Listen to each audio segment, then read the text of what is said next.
Ladies and gentlemen, welcome to the Steel City and tonight's U.S. Hockey Hall of Fame induction celebration. And now, please welcome our master of ceremonies this evening from NHL Network and America's first and foremost hockey fan. Please welcome Tony Luffman. Thank you. Thank you very much. This is a dream come true to be in this room with all of you. This is so special. Mike Sullivan's right there, coach of Team USA, and this is amazing. Unbelievable. This is what we're here for. Yes, let's clap for him. Our roster's been revealed. Looks great. Tonight is about some very special players and the people that are around them. We know that hockey's the ultimate team sport, and no one makes it here alone, so we're going to celebrate everybody tonight. We start with U.S. Hockey Hall of Fame Class of 2024, our first honoree. Impact on our sport still being felt today. Over 80 years after his passing, he was the founder of the Chicago Blackhawks, and during his tenure, helped the team to a pair of Stanley Cups. Equally important, his advocacy for American players and staff at a time in the 20s and 30s when that was not fashionable. His 1938 Stanley Cup team had 8 American-born players, a mark that was not eclipsed by a Stanley Cup winning team until 1995, when the New Jersey Devils had 12 Americans. Representing the late Frederic McLaughlin, please join us in welcoming his granddaughter from her home in Belmont, Massachusetts, Castle McLaughlin.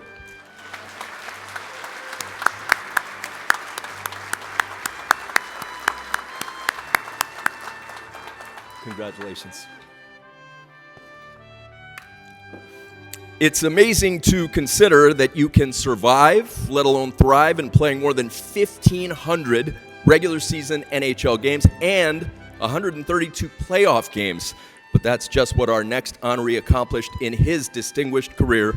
Over 21 seasons in the NHL, stops with 8 different teams and 3 Stanley Cups, including 2 right here in the Steel City with the Pittsburgh Penguins. He played collegiately at St. Cloud State, represented our nation on the international stage on 5 occasions, including a run to the bronze medal at the 2004 Men's World Championship. Joined by his wife, Bridget, sons Brooks, Wyatt, and Joey, Matt Cullen.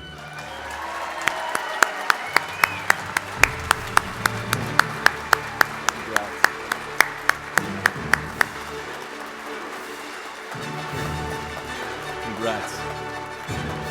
When you buy a picture frame, the picture that's already in it is his family. That's like the most beautiful family ever. Well done. He's a handsome fella.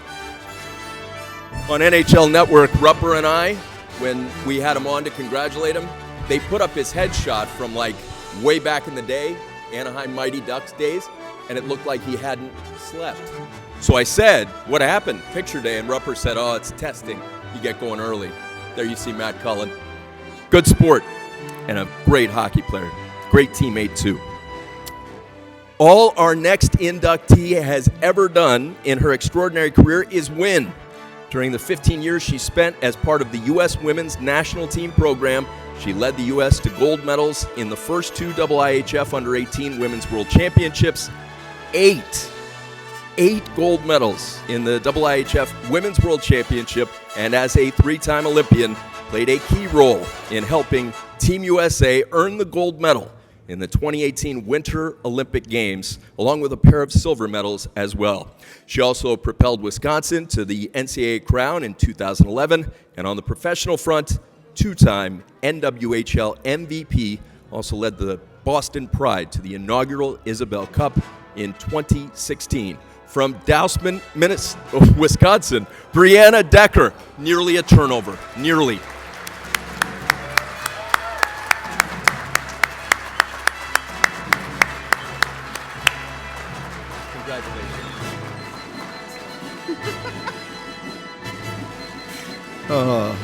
I hung out with her parents last night for like 2 hours. They're my people. When you talk about the game's best ever power forwards, our next honoree is no doubt a part of that conversation. He spent some 15 years playing in the NHL, including starting and ending his career right here in Pittsburgh. He helped lead the Penguins to their first 2 Stanley Cup titles, 91 and 92, and in the 92-93 season registered 55 goals, the most ever by an American-born player at that time, a record that stood for 29 years.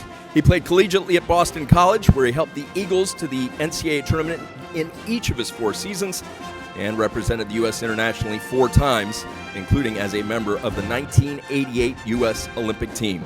Joined by his girlfriend Fallon and son Hunter from Pembroke, Massachusetts, Kevin Stevens.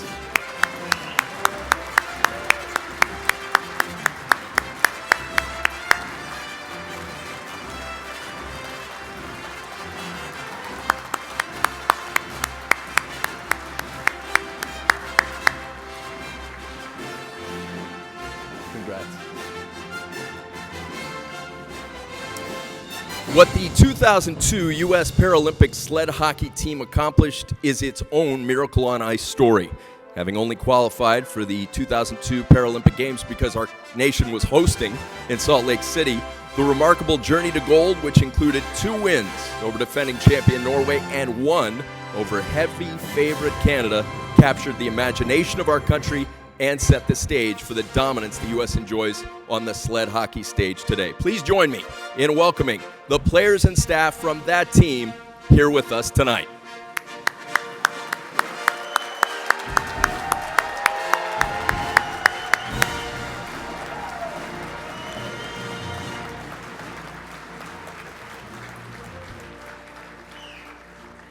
They're coming, I promise. Let's go. Here they come. We begin with the team staff. First, from Buffalo, New York, team leader Rich DeGlopper. From Anoka, Minnesota, athletic trainer Jim Olson. From Hampton, New Hampshire, assistant coach Tom Moulton. And the head coach of Team USA from Hampton, New Hampshire, Nifty Rick Middleton. And now, welcome the players. From Chicago, forward Patrick Byrne. Representing the late Dave Conklin, who was a forward and alternate captain on the team. Please welcome Carol Sims. From Garland, Texas, defenseman James Dunham. Plymouth, Minnesota, goalie Manny Guerra. Oh yeah, smooth. Mansfield, Texas, alternate captain Lonnie Hanna. From Chicago, defenseman Dan Henderson. From Brockton, Mass, forward team captain Joe Howard. Buffalo, New York's own defenseman Chris Manns. Chicago's own defenseman Brian Rui. From East Falmouth, Massachusetts, defenseman Kip St. Germain. From Pekin, Illinois, forward Jack Sanders. From Mesquite, Texas, goalie Pat Sapp. And from Homer City, Pennsylvania, forward Josh Wirt. Ladies and gentlemen, the 2002 Paralympic Sled Hockey Team.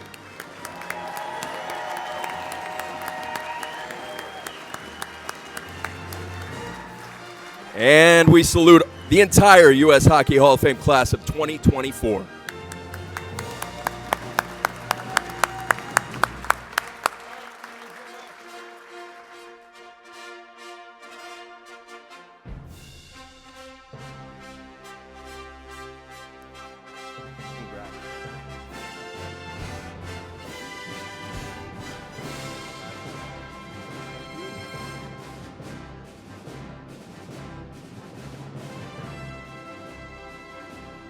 The whole hockey world, of course, buzzing right now. The roster release for the Four Nations Face-Off. I want to give sincere thanks to the Commissioner, Gary Bettman, and Deputy Commissioner Bill Daly. I know how hard they've worked with the players and the union to create this kind of best-on-best competition that we as fans absolutely clamor for. It's very special to, as a fan, be able to see your very favorite players going head-to-head on the international stage. The Four Nations Face-Off is going to be a great event. I want to recognize and salute Pat Kelleher and Dave Fisher and the rest of the group that has put together this amazing event. They've worked so hard, and I'm so impressed with every detail they've carefully considered. Let's give them a round of applause.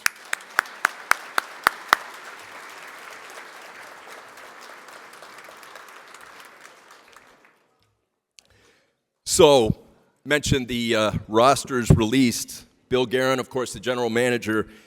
When I'm in the city of Pittsburgh, I think of an interview that I did with Billy Guerin when he was part of the Pens front office and they were winning those back-to-back cups, 2016, 2017.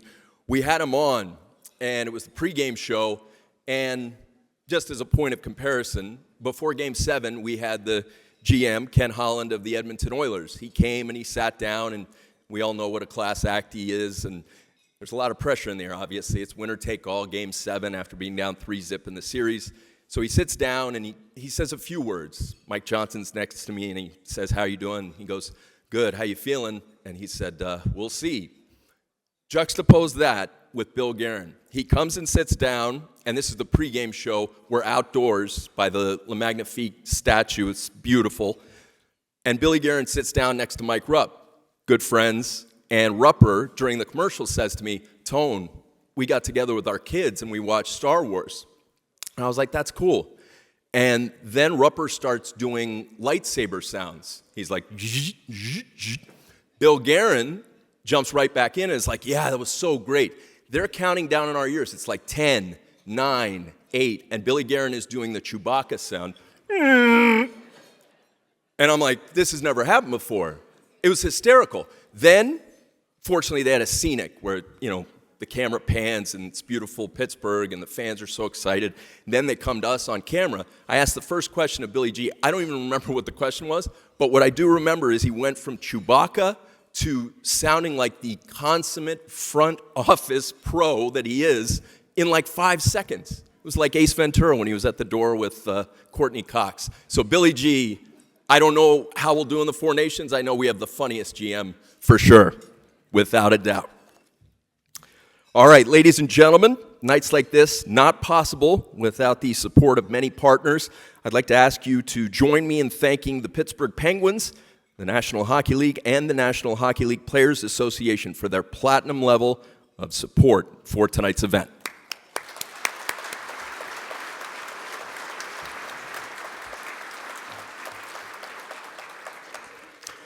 The New York Rangers, a hearty thank you to them for their support as a diamond level partner.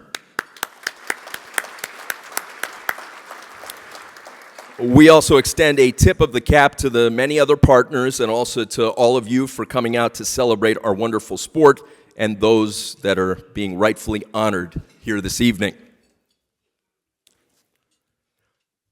Ladies and gentlemen, USA Hockey is the caretaker of the U.S. Hockey Hall of Fame. Please join me in welcoming the Executive Director of USA Hockey, Pat Kelleher.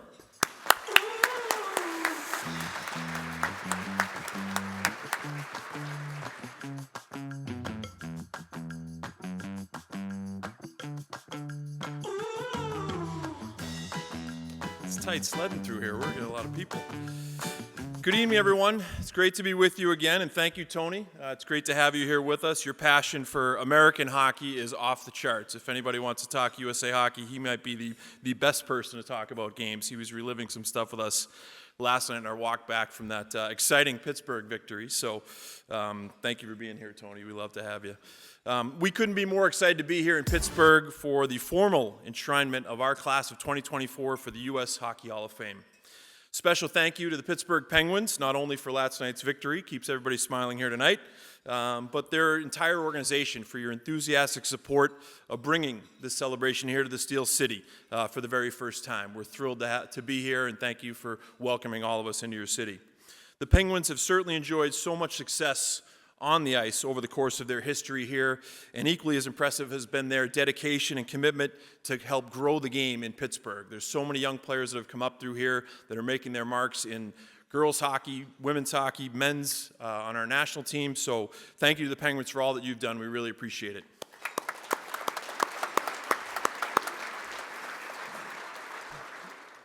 And for those of us who have been around USA Hockey for a while, we can't be here in Pittsburgh without thinking of our friend, the late, great Dave Klasnick, who loved this city more than anyone I've ever met in my life. Dave was one of the truly the more influential and impactful volunteers during his time with USA Hockey and did everything for this city for sure. We certainly miss Dave all the time, but we're thrilled that we are joined tonight by his wife Nancy and his sons Rob and Dave. So thank you all for being here.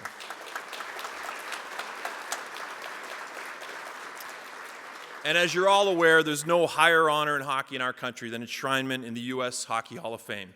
And this evening we add 4 individuals and one team, one tremendous team, to the list of those immortalized in the U.S. Hockey Hall of Fame Museum in Eveleth, Minnesota.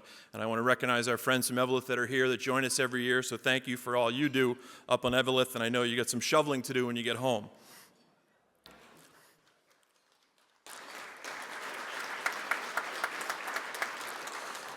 For this class, you've heard their introductions, but we all witnessed so many different ways they positively impacted the sport in our country for so long. From the miracle on ice-like run to the gold medal for that 2002 Paralympic Sled Hockey Team that has inspired a generation of sled hockey players and sled hockey success with 4 straight Paralympic gold medals. That started with that group.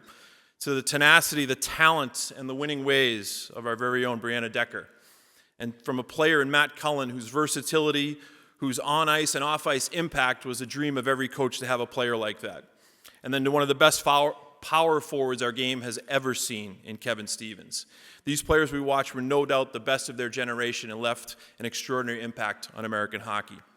And we also recognize the unending passion tonight of the late Frederic McLaughlin, whose support for Americans as the founder of the Chicago Blackhawks no doubt influenced the landscape that we all enjoy across the National Hockey League today. So on behalf of our president, Mike Trimboli, who's here with us tonight, and the more than 1 million players, coaches, officials, and volunteers who make up USA Hockey, we share our heartfelt congratulations to each of our honorees tonight, as well as to your family and friends. Congrats.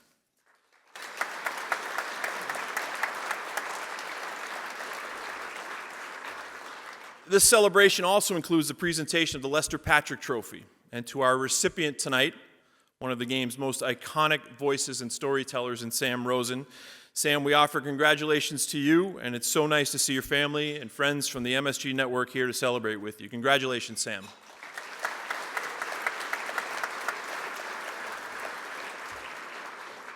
American hockey would not have taken the steps forward without the tremendous support and the relationship we enjoy with the National Hockey League. And I certainly want to recognize NHL Commissioner Gary Bettman and Deputy Commissioner Bill Daly.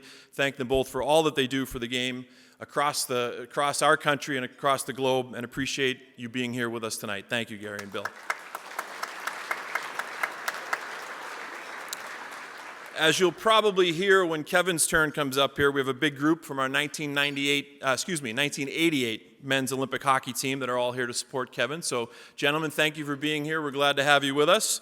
Special welcome. We also have a lot of friends here from the American Hockey League, the USHL, college hockey. It's great to have everybody here celebrating with us tonight. And we're also in the home of our Mid-Am district of USA Hockey, where our grassroots volunteers help kids all across this area get on the ice with the help of the Penguins and other franchises, including President Paul Day. So thank you to all of our volunteers here in and around Pittsburgh and the Mid-Am district for all you do for USA Hockey. Thank you. And I don't think I'd be able to go back to my table tonight if I didn't recognize one of our past presidents, former chairman of the board, Ron DiGregorio, known as Digger to so many in this room. Truly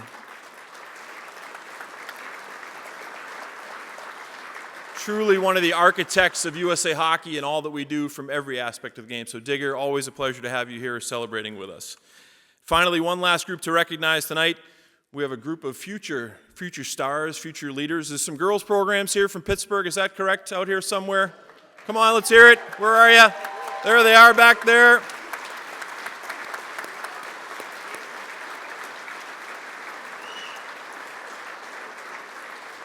It's always tremendous for USA Hockey to be able to connect the grassroots of our game, the kids that are out on the ice playing, loving to learn our sport, with all of you who have so much history in our game. So we thank all of you for being here to join with us in this special, special celebration. It's always one of the best nights of the year. So thank you and have a great evening.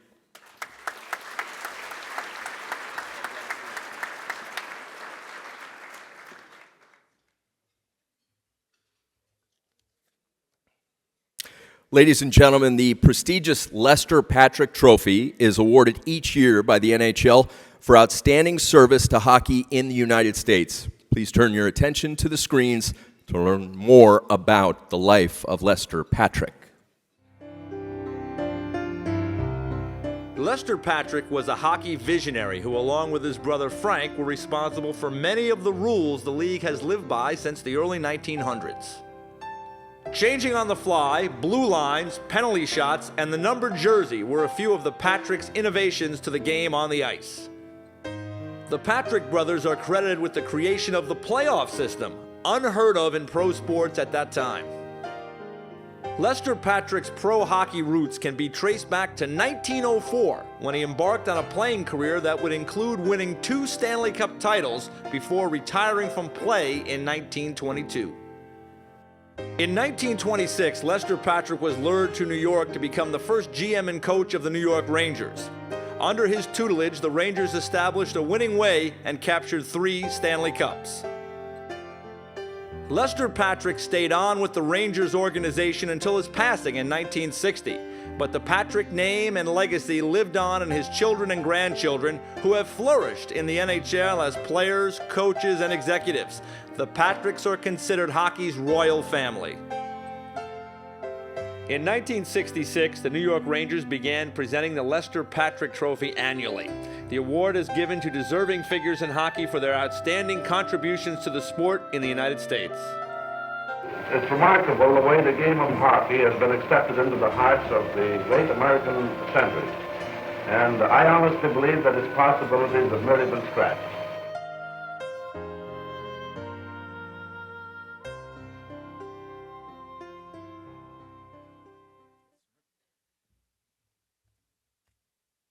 To present the Lester Patrick Trophy, a member of the U.S. Hockey Hall of Fame class of 2019, a warm welcome to the best commissioner in pro sports, our very own Mr. Gary Bettman.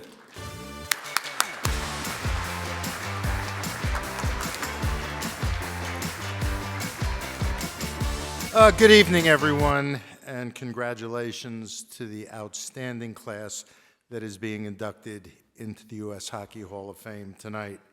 As Tony's introduction in the video we just watched appropriately described, the Lester Patrick Trophy is indeed one of the most prestigious awards, honors that the NHL bestows, and it's a privilege of mine annually to present it. And tonight hits particularly close to home, just a block east of the NHL's New York offices, to be precise. That's where Madison Square Garden is located, and that is where Sam Rosen has held forth as the television voice of the New York Rangers for the last 40 seasons. 40 seasons. That's even longer than I've been doing this. It's often said that hockey is the most difficult sport in which to do play-by-play. The nonstop, frenetic nature of the game, coupled with changing on the fly, make merely keeping up with the game an achievement. And that's not what Sam does, because to keep track of the game and convey the excitement of the crowd, the gravity of any given moment, and the personal stories that contextualize our great game, that is a job that very few can do, and even fewer can do well. To do all that over 4 decades while being beloved by a local fan base and universally respected throughout the industry, that indeed is very rare as well. So Sam, you are truly one of the rare ones. And to hear Sam call a game is to be welcomed and then immersed into all that is uniquely compelling about hockey. Sam's face lights up when he signs on, making it clear that there's no place he'd rather be for the next 3 hours than at the game. His distinctive voice then rises to match the excitement, making clear that even in this, his 40th and final season, he remains an unabashed fan of the game and marvels at what NHL players can do regardless of whether or not they're wearing a Broadway blue shirt. It is impossible to calculate the many new fans that Sam's call of our games and bringing it to people for these 40 years have brought to make our game as popular and as big as it is. And that's a testament to Sam's calls as well. And it's almost as impossible to total the many young broadcasters Sam has mentored over the years, or the many adoring fans who he warmly welcomes into his always open booth and poses for a photograph. And he's done this all over the world. Everything I've described is service to hockey in the United States. Born in Germany, Sam moved to the United States when he was 2, was raised in New York, Brooklyn to be precise, and he's every bit a child of the streets of New York City. A fan of the Yankees, no booing, and the football giants with whom he still lives and dies, although probably more of the latter recently. He has broadcast and reported on just about every sport in every setting, including the 1980 Winter Olympics. But hockey and the Rangers captivated him from a young age and kept him captivated. In 1982, he became the team's television studio host. And in 1984, he succeeded his mentor, Jim Gordon, as the Rangers television play-by-play man, entering a franchise legacy of legendary radio and television personalities that included Marty Glickman, Win Elliott, Marv Albert, Sal Messina, Bill Chadwick, and even for 2 seasons, Monty Hall. Sam spent 4 decades earning his place in that pantheon, thrilling and informing fans while teeing up 3 distinctive analysts, Phil Esposito, John Davidson, and Joe Micheletti. His call met every important moment, but perhaps none more epic than on June 14th, 1994, in Madison Square Garden, when he said, "The waiting is over. The New York Rangers are the Stanley Cup champions, and this one will last a lifetime." Sam, always articulate and never at a loss for words.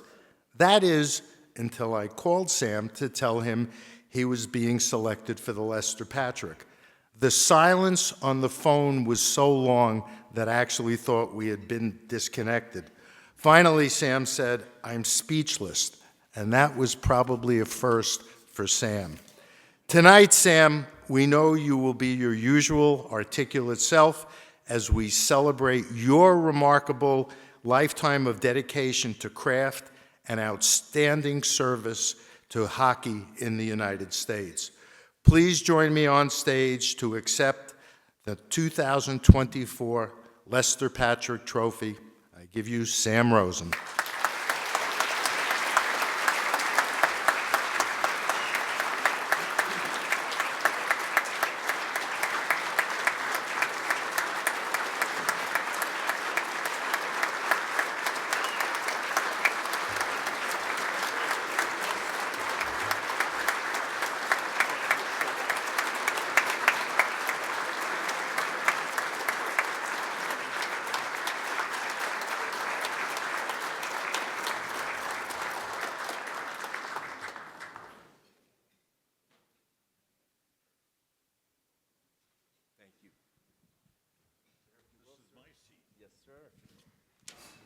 Thank you, everybody.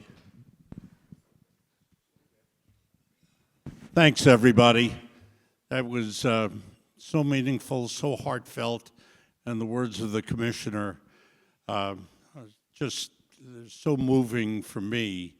This has been a lifetime of happiness, and it's just overflowing tonight. Thank you for being here.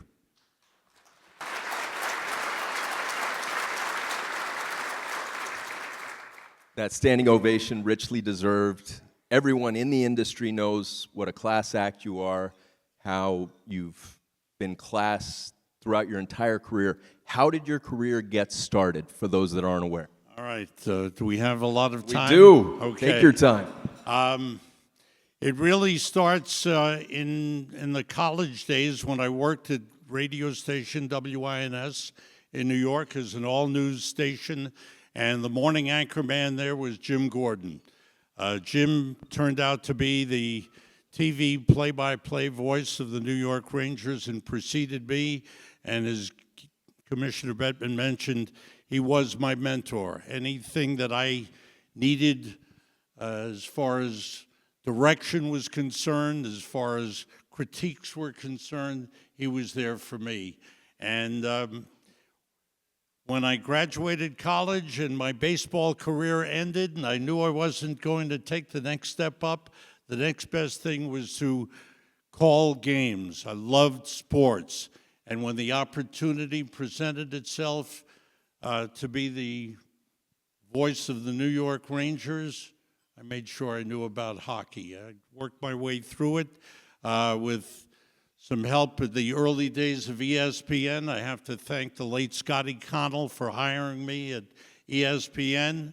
We did games of the Washington Capitals and the Hartford Whalers, and that led to my work at Madison Square Garden as well. When they came to me, originally when I joined Madison Square Garden Network, I was the backup radio basketball man for Marv Albert, and the next year they asked me if I could do hockey, and I said, sure, I can do hockey, and I'm still doing hockey. You do an exceptional job. We all enjoy your work.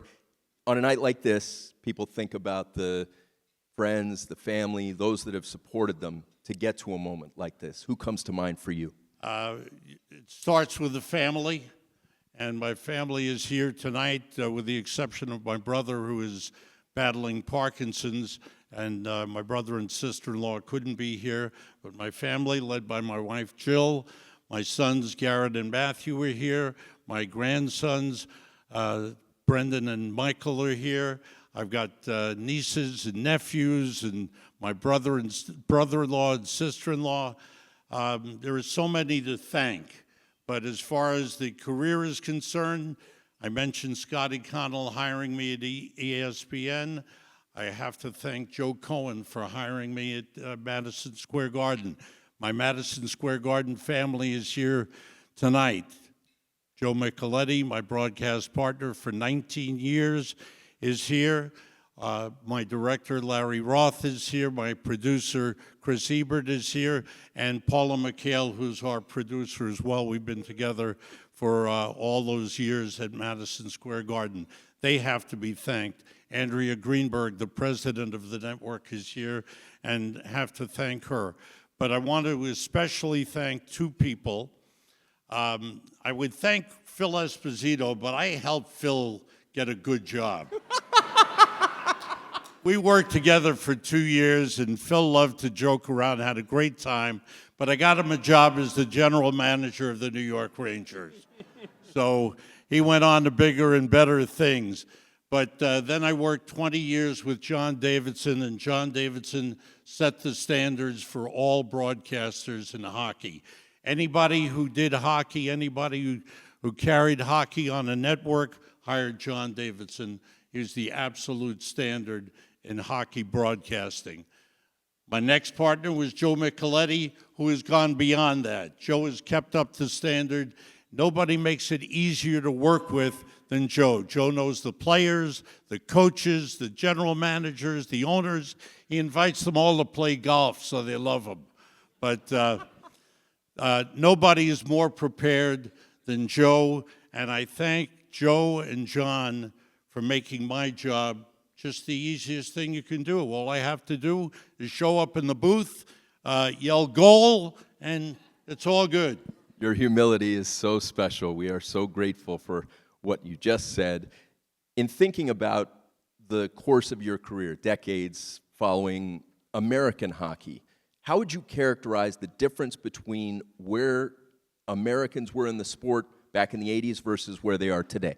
Well, now the game is better than ever. We have great athletes coming into the game. The 1980 gold medal Olympics in Lake Placid, which I had the privilege of covering for United Press International, just caused hockey to explode in the United States. And we got better and better athletes, and that's the most important thing. The game is faster than ever. It is physical. It is exciting. Every single game is something special. And we're getting athletes from all over the country, whether it's from California or Arizona or Florida or the Carolinas. We're getting great hockey players, great athletes coming to our sport, and that makes it better than ever. I love that you mentioned the 1980 team, and there's Mark Johnson sitting right there. Hey, what special. A great room, seriously. Also, yes, please. Buzz Schneider's here, too. Yes, indeed. He'll be up here later. Vladislav Tretiak had trouble with Buzz. We'll get to it. There are so many fun stories. I've heard you tell some, but on a night like this, can you share a story that comes to mind of a very fun experience in your career? Very funny experience. Probably I'll think of the night that the Rangers won the Stanley Cup, and we're on the air, and John and I were in the booth, and just a great happiness. The commissioner mentioned the call. This one will last a lifetime. And they sent me downstairs to do some post-game stuff. And as I'm walking toward the studio, down the hall comes Esa Tikkanen. If you know Esa Tikkanen, he knows no bounds. He had a bottle of champagne in each hand, and both those bottles landed over my head. Oh, no. My hair was not ready to go on TV. I was very soaked head to toe, but it was a classic moment, and it was worth getting showered upon. Definitely. What a memory. Your favorite kind of goal to call as we wrap this up? Well, as I said, the game of hockey is exciting. Breakaway goals are exciting. Goals around the net are exciting. Slap shots are exciting. But the most exciting is it's a power play goal. Yes. Thank you, Tony. Let's hear it again for Sam Rosen.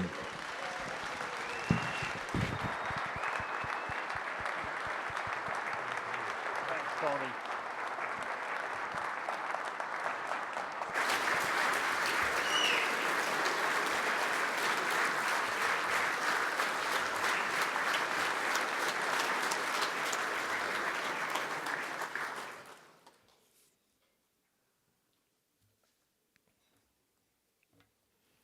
All right, ladies and gentlemen, before we get to dinner, one thing to share, and your help we kindly ask with this.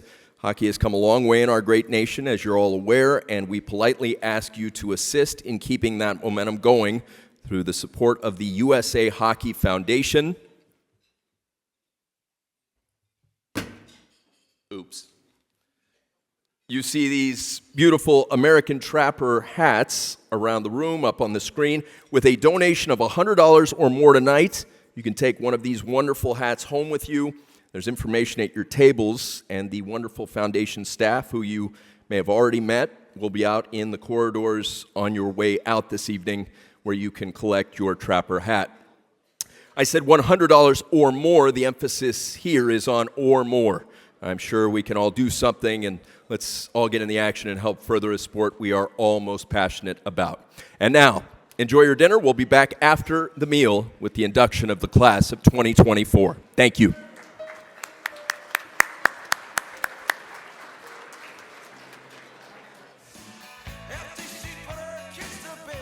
Ladies and gentlemen, here we go again, the second half of our show tonight.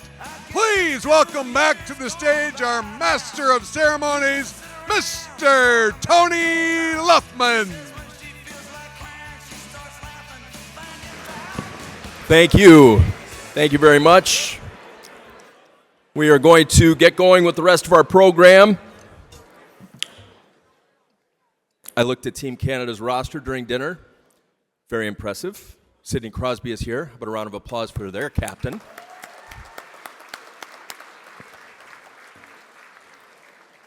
We hope everyone enjoyed dinner.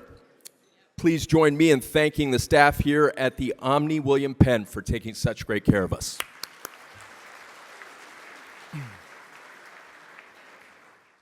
We have a number of current members of the hall with us tonight. Let's have each of them stand if able, and let us give them a warm welcome. Hall of Fame members. There we go. Yep. We also have many members of the U.S. Hockey Hall of Fame Selection Committee. We ask that those individuals rise so we can applaud them.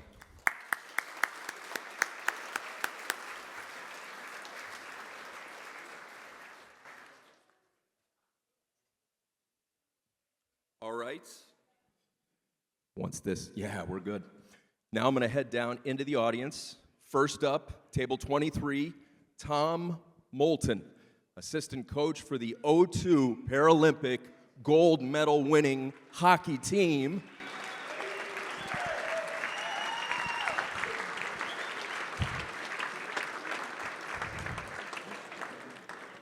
Team USA won one game in Nagano. One. They won the gold medal in Salt Lake City. How did that happen? And how rewarding is it to see just the incredible momentum the sport has now?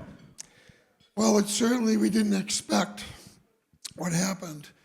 And I think the result has been that sled hockey has taken off in the United States in a big, big way.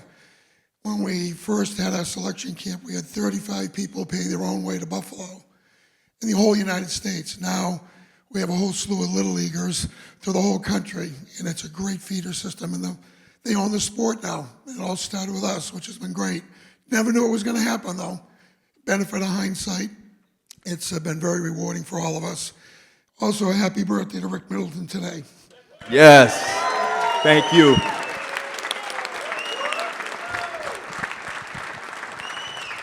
Table 17, Dave McNabb over there. So, when you're part of the front office and you're going into a draft, you want to pick impact players. How about a guy that plays over 1,500 games? Feel really good about that. Will you stand up, please? Yes? Towering over me. The Matt Cullen selection and the career that he had, your reflection on that. It was an easy guy to take because we had seen him play a lot. He was a freshman at St. Cloud, and he went to the WCHA, which is a tough league, and he was fantastic from the very beginning.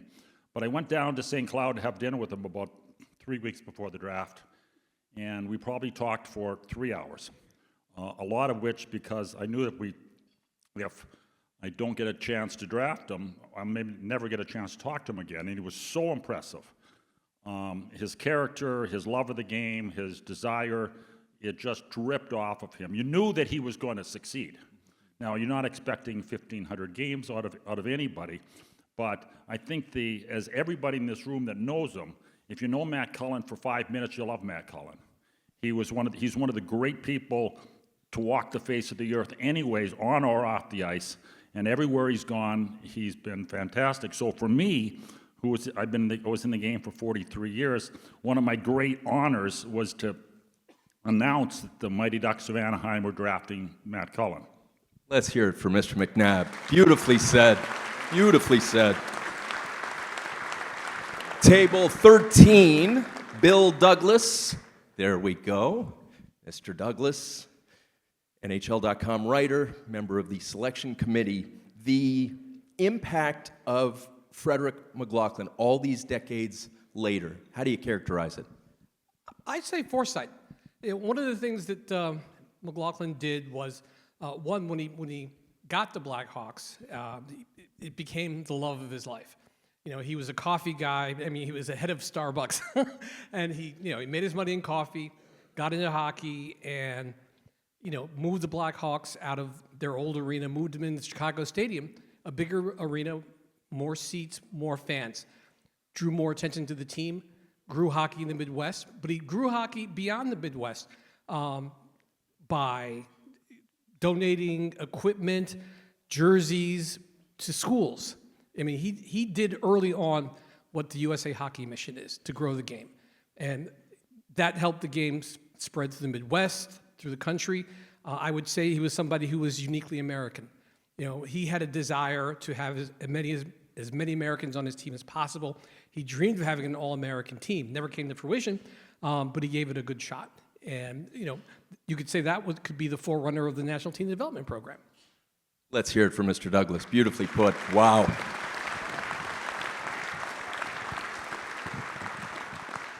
Table 4, Brian Trottier. There he is. I got to meet him at an event. We've all heard the saying, it's nice to be important, but it's more important to be nice. This guy's one of the nicest humans. Forget about sports. Humans. Very friendly, kind. Yeah, let's hear it. Brian Trottier. So Kevin Stevens, a teammate of yours, we're in Pittsburgh. Yes. I watched the highlight tapes from the 91 and 92 Cup runs. Special teams with special players. What was it like to play alongside them? Well, absolutely great group of guys, a lot of skill, but this young man was a presence. He was a presence in the locker room. He was a presence on the bench. He was a voice and an impact. Like everything he said, he would not only talk the talk, he'd walk the walk, go out there and make us all believers. And we had the success because of guys like Kevin that was out there that just, not only a great teammate, Brent cared about everybody, did what he had to do, scoring goals, making big plays, and you get that big body going, the RT Express, boy, bark a little bit in the locker room.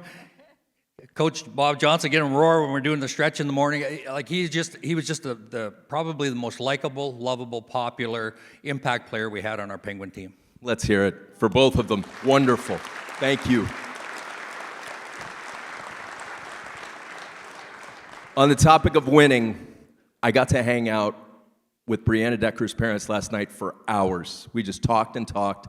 Mom, Marilyn, we want to talk to you. I know how proud you are. Please stand up. How proud you are of all your kids.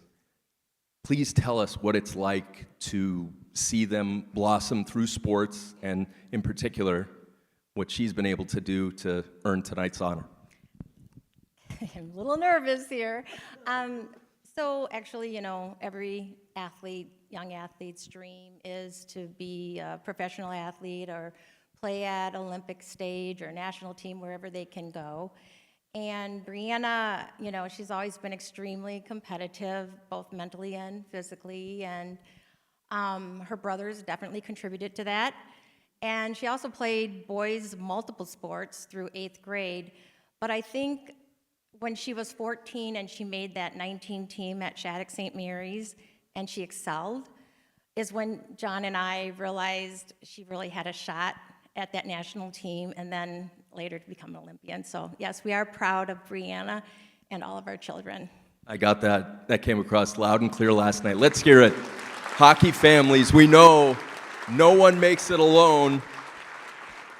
And I got to talk with Monique Lamoureux, who told me when I asked her what words come to mind when you think of Brianna, she wrote back, ultimate competitor, drive, and elite mindset. Pretty cool, right? Yes, indeed. Let's hear it for Brianna Decker and her family.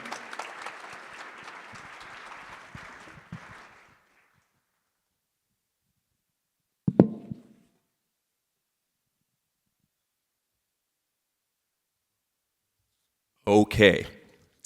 It's time now to formally enshrine the U.S. Hockey Hall of Fame class of 2024.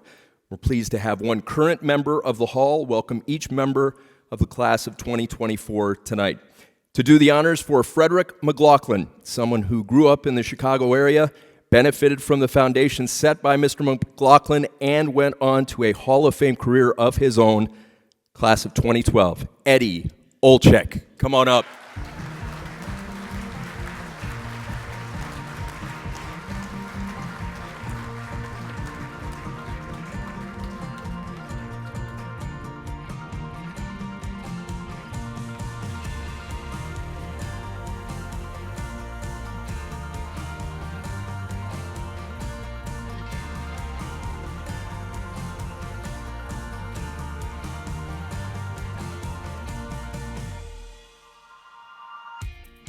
For the third time in 6 years, the Blackhawks are Stanley Cup champions. For a league that's over 100 years old, always focusing on those teams that were there at the outset has always been a hallmark of our game. And obviously the Blackhawks, as one of the original six, represent that notion of history, tradition, and authenticity. When it comes to the Chicago Blackhawks, there would be no team in the Windy City without the late Frederic McLaughlin. A pioneer in American hockey, McLaughlin was at the helm of founding the club in the 1920s and 30s. Throughout his time with the franchise, he is credited with 2 Stanley Cup titles and the progress made for the game of hockey in Chicago and beyond. In 1926, Frederic McLaughlin and a group of businessmen purchased the NHL expansion Chicago Blackhawks. The name for the Blackhawks very much inspired and tied into his service during World War I. He was part of the Black Hawk Division in the U.S. Army during that time, and so when he was able to name his own franchise, why not take the name of his Army division and call them the Chicago Blackhawks?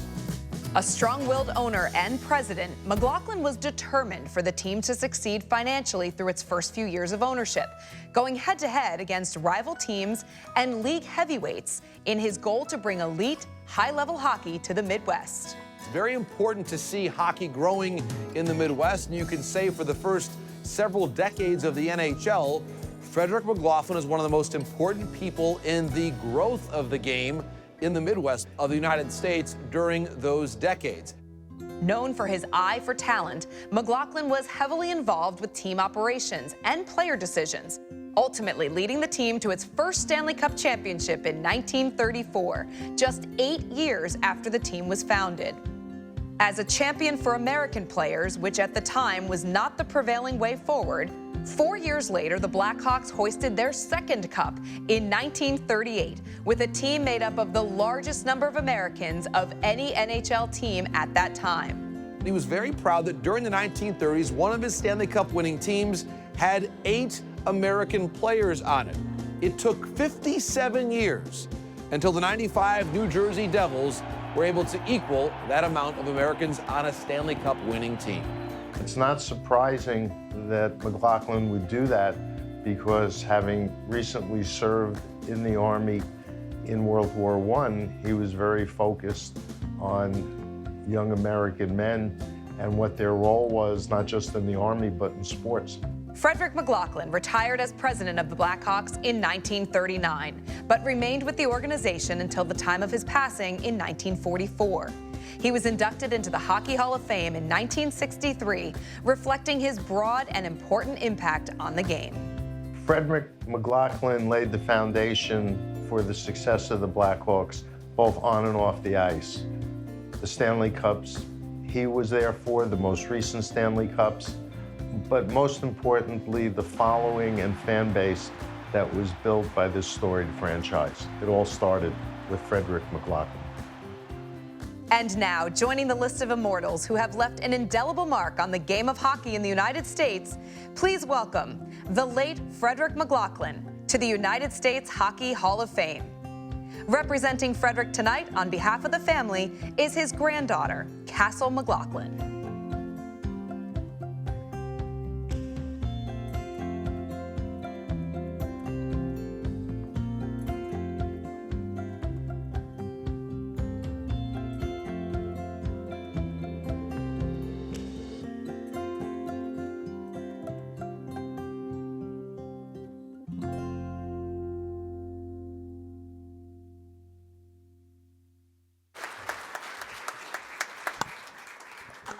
Hi, everyone.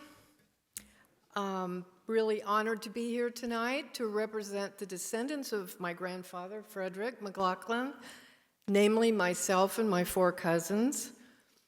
First, I'd like to thank the Hall of Fame Selection Committee and all of the USA Hockey staff who have worked to make this event happen, especially Dave Fisher, who's been so great throughout the whole process.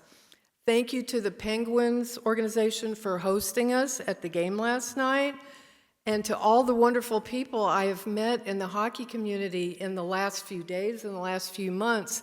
Thank you for being so welcoming to a stranger. And warm congratulations to the other inductees on their impressive careers and accomplishments. I know that my grandfather would be delighted to be entering the U.S. Hall of Fame, along with 3 great American players in Kevin, Matt, and Brianna. And he'd be amazed and thrilled by the groundbreaking 2002 U.S. Sled Hockey Team. Unfortunately, I never knew my grandfather, who died well before I was born. And I do wish my father were here in my stead, because he was a huge hockey fan, knew much more about his father's hockey life. I've had to rely, for what I know, on sports writers like Paul Greenland and Stephen Smith. And I want to give a shout out to the people that do the research and write the histories, because they're important too. The most fundamental thing I've learned about my grandfather from that literature is that he really was deeply committed to advancing the growth of hockey in the United States. And by all accounts, that was sort of an uphill battle in his day, because hockey was so dominated by Canadians and professional sports were just developing.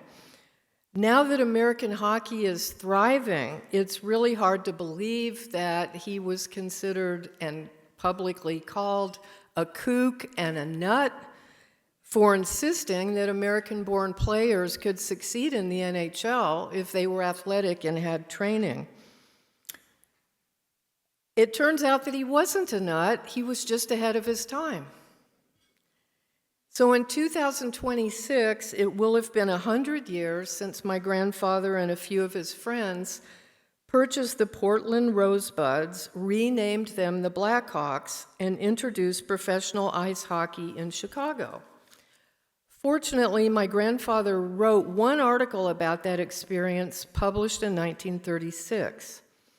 In it, he primarily extolled ice hockey as the most exciting sport on earth, but he also described some of the challenges he faced trying to launch a brand new NHL team. What comes through in that article most strongly, though, is his personal love of the game. In one rather witty passage, he wrote, and I quote, "There's something about any well-played game of hockey that gets under your skin.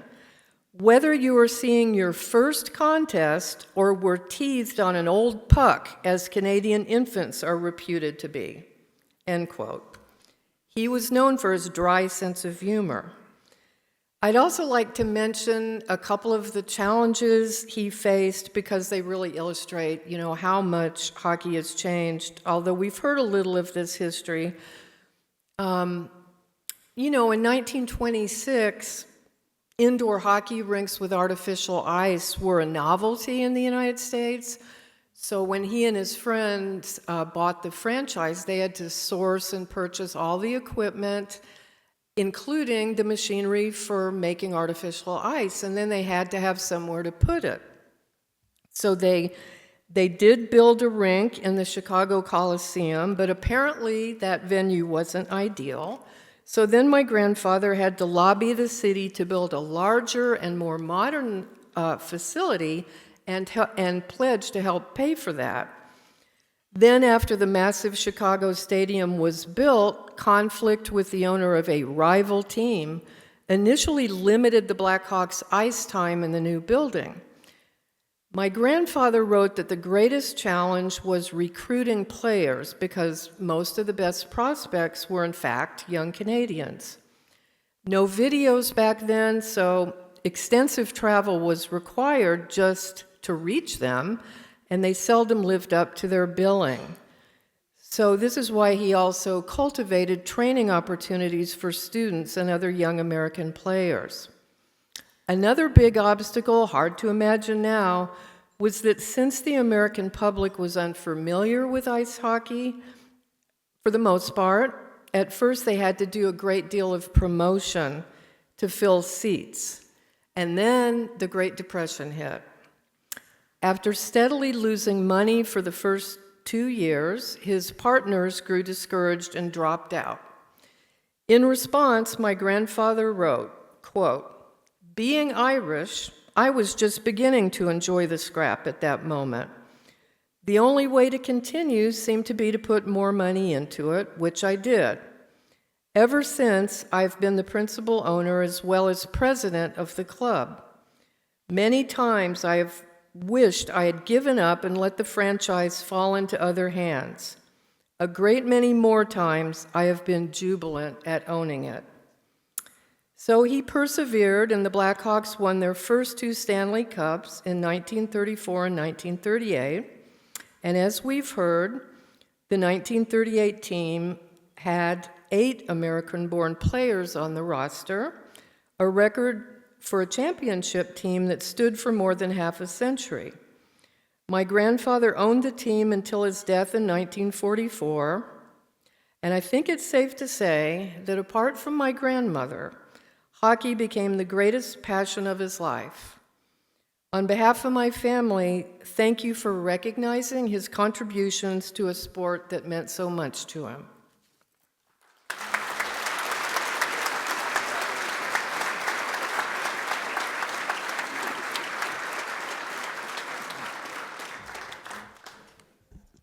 To help welcome our next enshrinee, Matt Cullen, to the hall, come on up, Buzz Schneider from the class of 2003, of course, a member of the 1980 U.S. Olympic gold medal winners.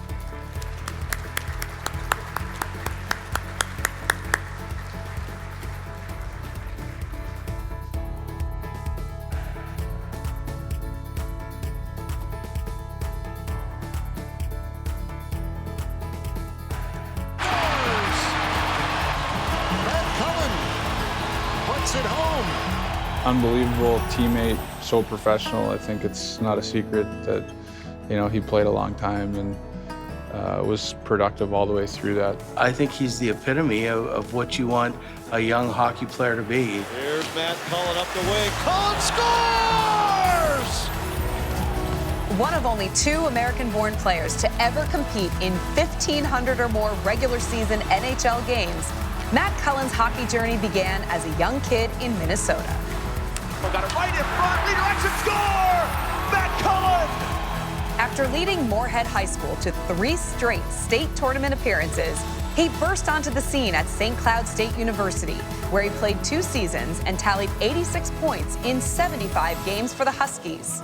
Every day he wanted to get better. Every day there was something he wanted to work on as a line mate. There was no like, oh, hey, that was a great game. That was fun. Let's do that again. It was on to the next. Without realizing it at the time, it was my first time playing with a professional athlete. He just wasn't a professional yet. In 1996, Matt Cullen's professional dream was realized when he was drafted 35th overall by the Anaheim Ducks. And for the next 6 seasons, he personally stitched his mark while donning the Anaheim sweater. Terrific move by Cullen. He scores! After playing in Florida for the 2003 season, Cullen agreed to terms with the Carolina Hurricanes the following year. He was a guy that came to work every day with a smile on his face. He worked hard in practice. He cared about his teammates. And off the ice, he was just really easy to get along with. Cullen recorded a career-high 25 goals during the regular season for Carolina and contributed 18 points in the playoffs to help the Carolina Hurricanes win the Stanley Cup. He was good in the face-off circle. He could be used on the penalty kill. He was used on the power play and in big situations for us, and big reason why we won in Carolina in 2006. During the next 9 years, Cullen played for the Rangers, the Hurricanes, Senators, Wild, and Predators. You could put him in any situation and he would excel at. And he was like, to me, thinking about it now, he was like a fine wine. He just kept getting better and better, and winning teams wanted him on their team. The forward joined his 8th NHL team when he signed with the Pittsburgh Penguins on August 6, 2015. He had a certain perspective with all the experiences that he's gone through as a player that I think was invaluable to our coaching staff and helping us connect to our room. There was always a lot of nerves when you first come into the league, but I think being next to a guy like him in the locker room, I think calms a lot of those. During the 2015-16 season, he recorded 32 points in 82 regular season games and won 55.7% of his faceoffs. Cullen had 6 points in the playoffs, including 2 game-winning goals to help Pittsburgh win the Stanley Cup. And the Pittsburgh Penguins have won the Stanley Cup. He just was really poised in a lot of different situations. We relied on him a lot as far as the minutes he played and important situations. Cullen backed up his performance the following year to help the Penguins repeat as Stanley Cup champions. I think he led our forwards in ice time in a Game 6 win against Nashville, so I think he played a huge role in that team. He's an ultra-competitive guy, and the way that game played itself out, we had a fair amount of penalties, and he was one of our top penalty killers, and as a result, he got a whole lot of ice time in that game, and and helped us solidify the Stanley Cup. On an international stage, Cullen represented the United States on 5 occasions, most notably helping the U.S. to the bronze medal in the 2004 IIHF Men's World Championship. We had a lot of some really good NHL players, but Matt was one of those guys that I counted on in all situations. Forever ingrained with a passion to help others, Matt and his wife Bridget founded the Cullen Children's Foundation in 2003, an organization dedicated to financially assisting children's healthcare organizations within the Fargo-Moorhead area. After 21 seasons and 731 NHL points, the 3-time Stanley Cup champion retired, and in 2023 was inducted into the St. Cloud State Athletics Hall of Fame, having his number 9 jersey retired, becoming just the 2nd Husky to receive the honor. Jump-started it like no one else. I mean, he brought national attention to St. Cloud. St. Cloud State owes him an enormous debt of gratitude.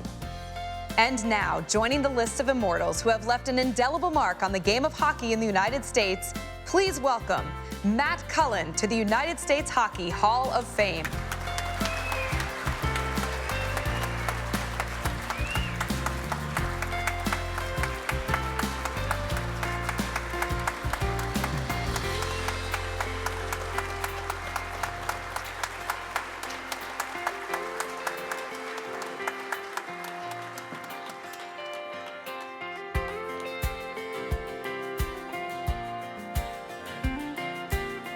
That many places, you have a lot of people to thank. So. First of all, it's great to be back here in Pittsburgh. As you saw in the video, there's a lot of great memories here and a lot of great relationships. So it's great to be back here, and I wanted to thank the organization, the Penguins organization, for hosting this event. Last night was a lot of fun. Obviously, getting a win was great, and I'm extremely proud to be a part of the organization. It's just one of those organizations that seems to do everything right. So proud of that. It's an honor to be a part of this group of inductees. Congratulations to you all. It's been great getting to know you, and I love hearing all the stories. It's a fantastic group. Pat Kelleher, USA Hockey, thank you for this honor and the entire group that selects. It means a lot to me, of course. Dave Fisher, thank you very much for all you do here. This makes it such a fun event, and Dave is great. The game of hockey is full of really good people, and there's a lot of them here in this room, but man, Dave is one of the best, and if you haven't met him, make sure you do. He is absolutely a great person, and has made this whole entire thing a lot of fun for all of us. So I retired in 2019, 5 years ago, after playing 21 years in the NHL. Or as my old friend Ray Whitney would say, I fooled him for 21 seasons. But when you retire, life gets going pretty quickly. So it's been a lot of fun these last few months, I guess, preparing, just looking back over all the memories and the relationships. It sure fills you with a lot of gratitude. You realize how many people help you along the way. So I'm I'm going to try to get to a lot of people here because there's been a lot of people that helped me out. Grew up in northern Minnesota. I have 2 brothers and a sister who are here. My dad was my hero. He still is. He coached the high school team. Man, he taught us how to work hard. He also taught us how to love the game. He'd play with us out on the backyard rink that he built or in the basement. The losers always had to make milkshakes for the winners. You know, I remember even drawing plays on napkins at the dinner table while he was preparing practice for the next day and sharing ideas with us as kids. And it was just a great way to learn to love the game. And one of the hardest working people and most honest people I know. My mom never saw any of her kids have a bad game or an off night. I think she'll go to her grave saying that. But she was always in our corner, driving us to tournaments, cooking meals, making hot chocolate for us after being out on the rink all night, wrapping our toes in blankets when we froze our feet out in the backyard rink. She taught us to read the Bible and to be humble people. She's as good as they come. I played high school hockey for my hometown, the Moorhead Spuds. Experienced the Minnesota State High School Tournament 3 times, which is just an awesome experience. And if you haven't seen it, you should. It's just a cool experience you get to play with all the buddies that you grew up with. I have a couple here. Robbie, T-Bone, thanks for coming, boys. Fun to have you here. From there, I went to St. Cloud State for 2 years of college hockey before turning pro. Had the great opportunity to play with one of the best goal scorers I've ever seen and a really close friend, Mark Parrish. Thanks for being here, my friend. You're the best, man. I played 5 years in Anaheim and 2 in Florida when I began my pro career. I do want to thank David McNabb, who had some unbelievably kind words to say. Thank you for drafting me and giving me my start in the NHL, and of course for all your support over the years.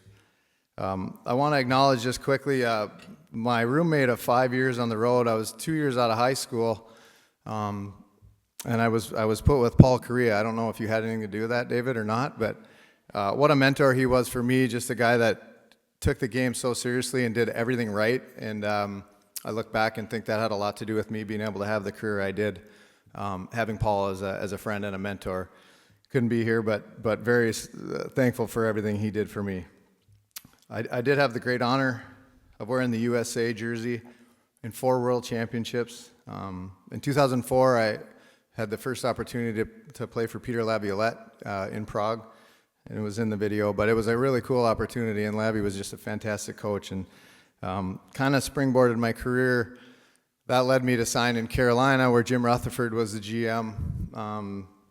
So I went to Carolina coming out of the NHL lockout in 2005, 2006. And our team was picked to finish 30 out of 30 NHL teams at that time. I think it was ESPN, the magazine, if I remember right. So this ended up being a magical season. Everything just seemed to fall into place. Lavi was a fantastic coach.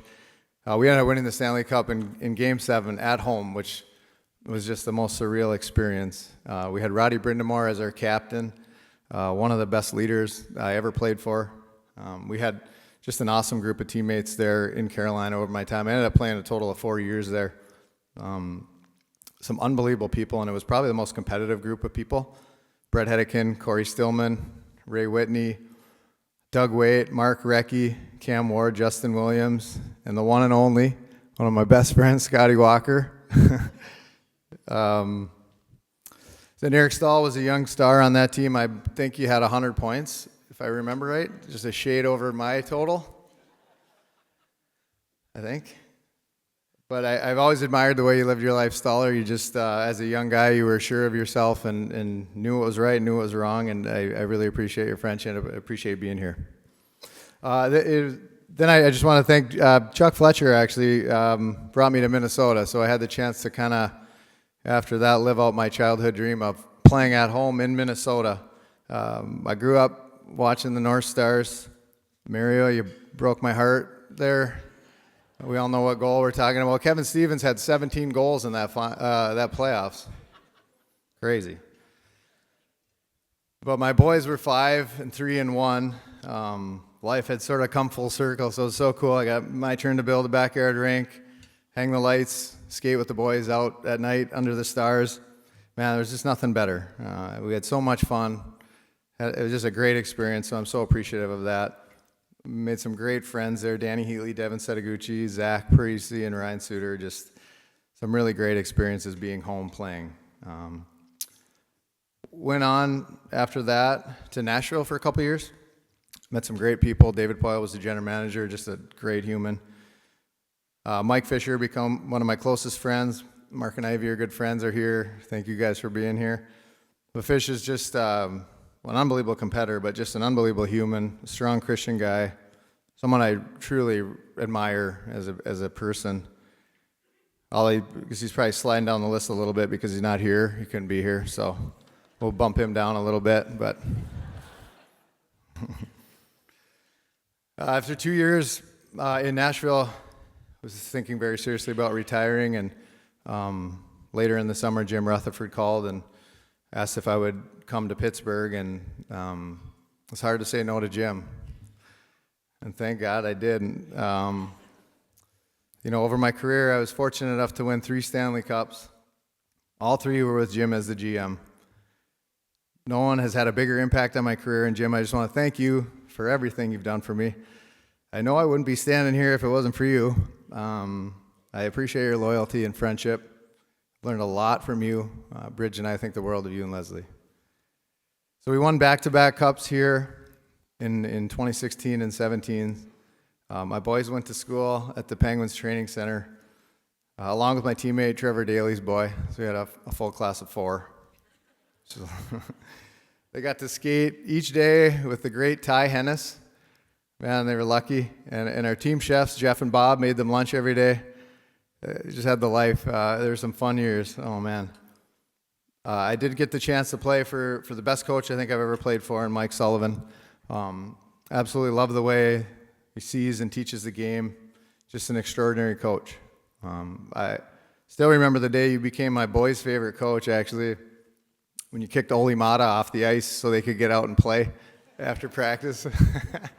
I can see their eyes right now. You became their hero. Sid, man, what a fun ride here. One of my best friends. I've had some unbelievable experiences. Through it all, though, honestly, you've been the most selfless leader and teammate. I'm always so impressed with how generous and humble you are with everyone you come across. Thanks for everything, pal. Hockey is the ultimate team sport. And I just want to thank some of my teammates that are here. Some aren't. Trevor Daly, Chris Kunitz, Phil Kessel, Chris Letang, Flower, Gino, Rusty's here, Patrick Hornquist, Carl Hagelin, and Nick Bedino. Probably the closest group I've ever been a part of. Just such a special experience going through those 2 years with all you guys. I also just briefly want to thank a couple coaches that have helped and impacted me throughout my career. Jacques Martin, Rick Tockett, Brian Murray, Peter Laviolette, and Paul Maurice. Jack Blatherwick and Pat O'Brien and Andy O'Brien really fueled my love of training, which I do think allowed me to stay healthy and play as long as I did. Andy, appreciate you coming. You sure made the last few years in Pittsburgh great, man. Pat Morris, my agent, sure went through a lot over the years. Bridgie really always kept you on your toes. But you handled it well. You're the best in the game, and I appreciate your friendship and your support.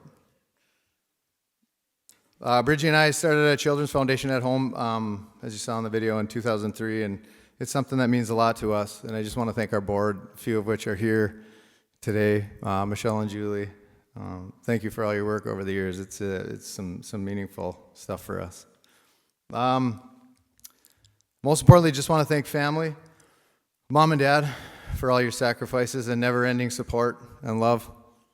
Mark and Joe and Annie, my 2 brothers and sister, my 3 best friends in the world. Thanks for everything. We did it all together. Wouldn't change a thing. I love you guys. Let's see. Last. Boys, man, I thank God for you every day. The best part of my career was getting to share it with you in those later years. And now it's your turn to chase your dreams, and there's nothing I love more than being there with you. Let's see. So Bridge and I met in chemistry class in high school. We made candy canes together, actually. She was a far better athlete than I. She was a basketball star in our hometown. point guard, not a center, if you've seen her. Right? But wherever we went, she would just dive right in and just had a way of making everyone feel important. She runs our Children's Foundation. She's the most thoughtful and genuine person I know. And if you ask her, she probably should be an NHL GM. Jim, I think you'd probably agree. But yeah, you make our life so fun, Bridgie, and the boys and I are so blessed to have you. You're the best thing that happened in my life, and I love you. And last, I just want to thank God for all this. I've been blessed with a great life full of family and friends, just far more than I deserve. Thank you very much.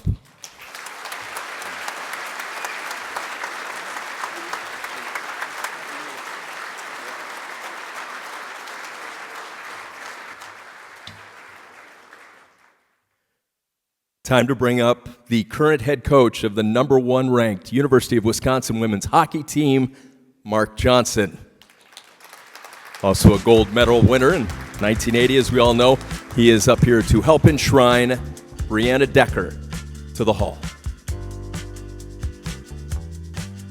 Point is shifty, and she can score too. And they do score! And it is Decker on the doorstep. Dex is a huge part of every single win with Team USA. It was hard to not notice her. She was just a true leader on and off the ice, and somebody that you wanted on your side every single game. She wanted to be the best, and she wanted to be the best for her teammates, and she wanted to win. One of the most decorated forwards of her time, with a work ethic to match, Brianna Decker enjoyed an incredible career as an Olympic gold medalist, NCAA champion, 8-time world champion, and now a coach. Growing up in Wisconsin, Brianna Decker found herself playing boys hockey and competing against her brothers for much of her childhood. Brianna was just a spark plug, fire plug, just very intense. After playing high school hockey at Shattuck St. Mary's, Brianna's career continued in Madison at the University of Wisconsin. Decker earned All-America honors 3 years in a row and helped the Badgers win the NCAA National Championship in 2011. You know, there was a period of time, 2, 3, 4 years, where not only was she our best player, she was the best player in the world. The following season, in 2012, Decker was named the Patty Kazmaier Memorial Award winner as the top player in NCAA Division I women's ice hockey. Her 244 career points, including 115 goals, both stand second all-time at UW. Decker up against Wong. Decker breaks free. Can she finish? Yes! Game over! I've had a lot of competitive players here at Wisconsin. I've played with a lot of competitive players when I played, and she's right near the top. She was a special player. On the international stage, Brianna Decker played an integral part in helping the United States win gold on 6 occasions at the IIHF Women's World Championship and silver twice. Decker was named the MVP of the 2017 event.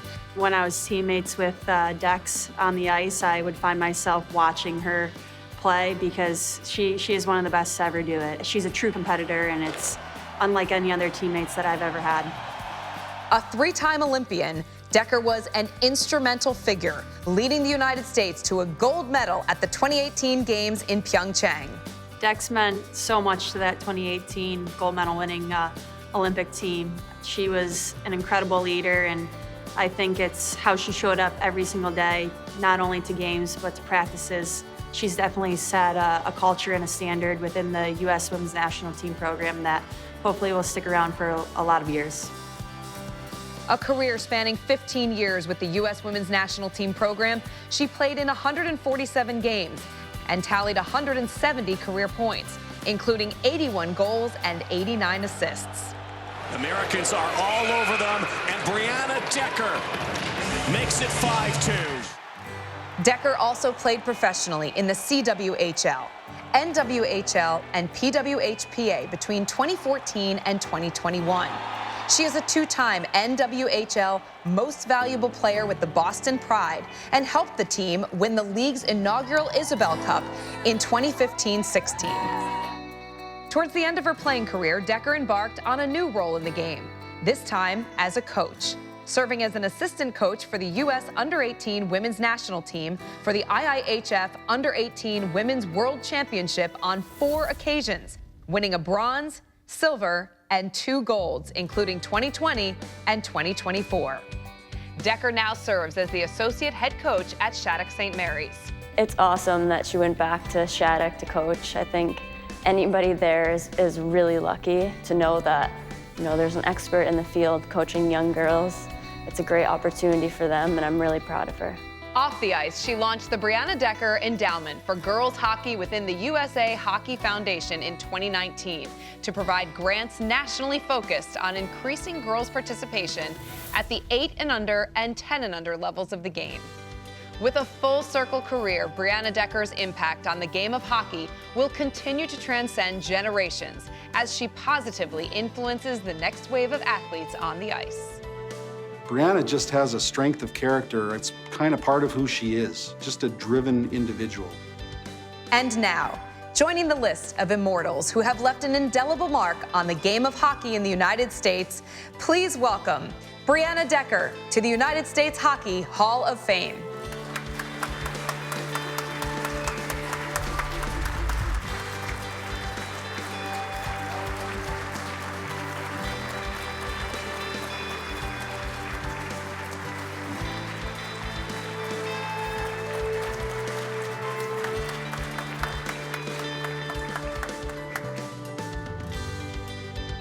Thank you all. First off, I didn't write this in my speech, and now that the other people went ahead of me, I'm like, I need to make sure I do this. So thanks, Penguins, for hosting. For those you don't know, I grew up a huge Penguins fan, actually, so it's kind of ironic that you guys hosted.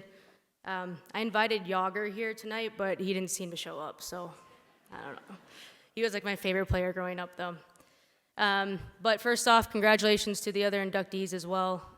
Thank you for impacting this sport in a way that others will remember forever. So standing here tonight, I'm overwhelmed with gratitude. Grateful not just for this incredible honor, but for every single opportunity that hockey has given me. From the first time I laced up my skates with my brothers, I could never imagine the journey that this sport would take me on. A journey that has shaped me both on and off the ice. One of the most pivotal moments of my hockey career was attending Shattuck St. Mary's. Walking through that arch was like stepping into a new world, a world where I was surrounded by the best of the best. It was there that I first played alongside some of my most incredible teammates, like the Lamoureux twins and Amanda Kessel. In fact, the twins and I lived together for 1 year at Shattuck. And if you can imagine, that was pretty rough housing type room. I would never forget waking up at the ass crack of dawn in the dead of winter, filing like penguins to the rink. First one's on the ice and the last one's off. And then Kessel, who's here tonight. To this day, you hold such a special spot in my heart. From our U10 Southwest Eagles, Waukesha youth matchups, to line mates at Shattuck, to the Badger Gopher rivalry, and then line mates on the US team. You're the only person that I was always like, we are killers, and we have whatever it takes to win. What an incredible journey we had together. At Shattuck, all 4 of us pushed each other every single day, and the lessons I learned on that ice stayed with me throughout my entire career. Shattuck was more than just a school. It was a foundation that led me to dream big and to believe that anything was possible. That foundation led me to the University of Wisconsin, a place I had dreamt of my entire life. Being a Badger was more than just wearing a jersey. It was a fulfillment of a childhood dream. And it was there, under the leadership of Megan Duggan, that I learned what it truly meant to be a leader. Megan was not just our captain there. She was the most impactful leader, someone who inspired me every single day with her dedication, her work ethic, and her unwavering commitment to the team. She also captained 2 of the Olympic teams that I was on as well. I'll forever be grateful for the example that she set and the influence she had on me as a player and as a person. I had many more teammates at Wisconsin that made a big impact, but along with Megan was Alex Rigsby. I didn't know where to fit Alex in my speech because she has literally been with me from the beginning. And when I say beginning, she wasn't full-time goalie yet. She was playing out, which was pretty interesting. Alex and I played youth hockey together for Madison Capitals and Wisconsin AAA. and then we rekindled after high school and played 3 years for the Badgers. She impacted my life then and still impacts it every single day, where it doesn't matter how much time goes by. Her and I always seem to pick up where we left off. Youth hockey road trips, watching Shrek, college roommates, and then Olympic teammates. It was incredible to have Alex by my side for my whole career. My journey continued then as I had immense honor for playing for the U.S. Women's National Team. Representing our country on the world stage was a privilege that I'll never take for granted. Each coach I worked with, every teammate I played alongside, taught me something valuable. Casey Bellamy was my closest teammate on the U.S. team, and still my best friend today. And if she was here, she better be watching anyways. Thank you, Case, for pissing me off at practice on a daily, but keeping it light when needed. But I know I could still take you one-on-one in a corner battle. I miss you and always will miss our pregame routines and postgame beers and margaritas when we needed. Alongside Casey, there are two players I happen to play with for my national team career, Hillary Knight and Kendall Coyne. I believe I played almost every single tournament with Coyner as my left winger. Coyner was always the most physically prepared teammate at every camp and every tournament, and I to this day still admired that about her. Nighter, well, we all know she can bury the puck at the right time to help lead his team to victory.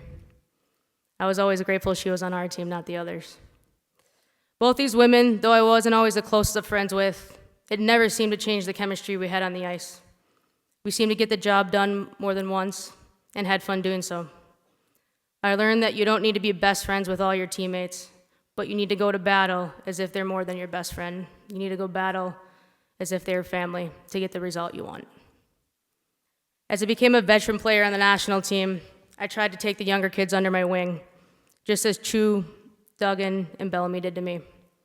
It was important for me to guide the youngsters as much as possible. All my teammates and coaches pushed me to be better, not just to strive for greatness, but to always remember that the name on the front of the jersey is more important than the name on the back. Now as I stand here today, I'm blessed to be in a position where I can give back to the game that has always given me so much. Working with young kids who share the same dreams I once had is one of the most rewarding things of my entire life.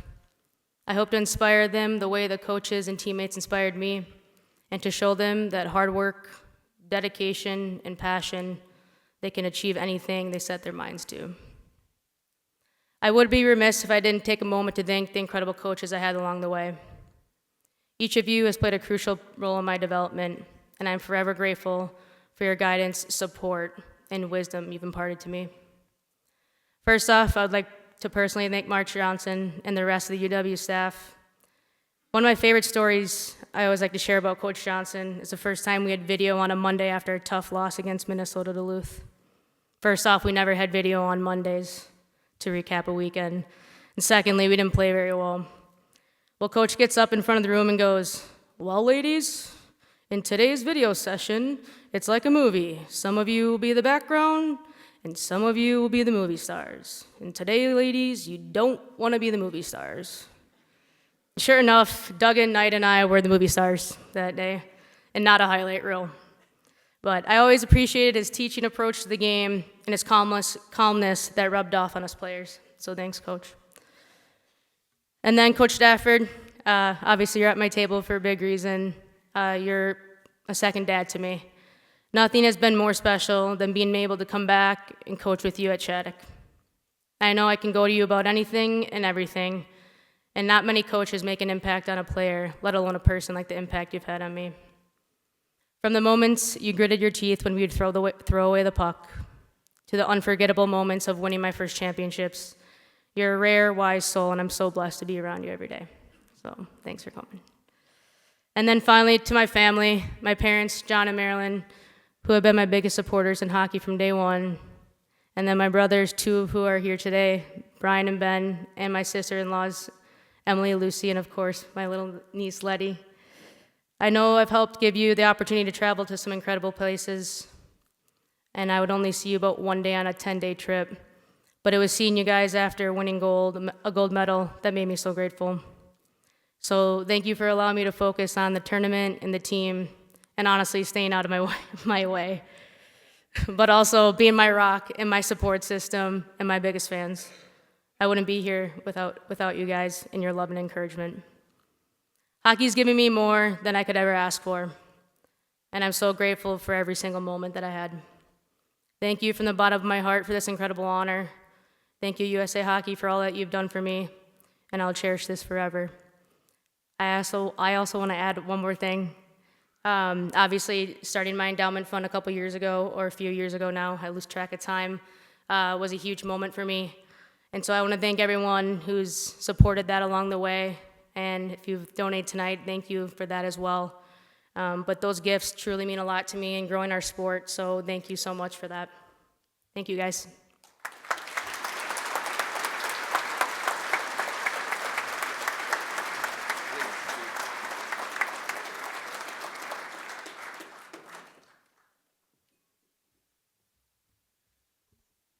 American treasure, Brian Leach. Come on up to help enshrine Kevin Stevens into the U.S. Hockey Hall of Fame.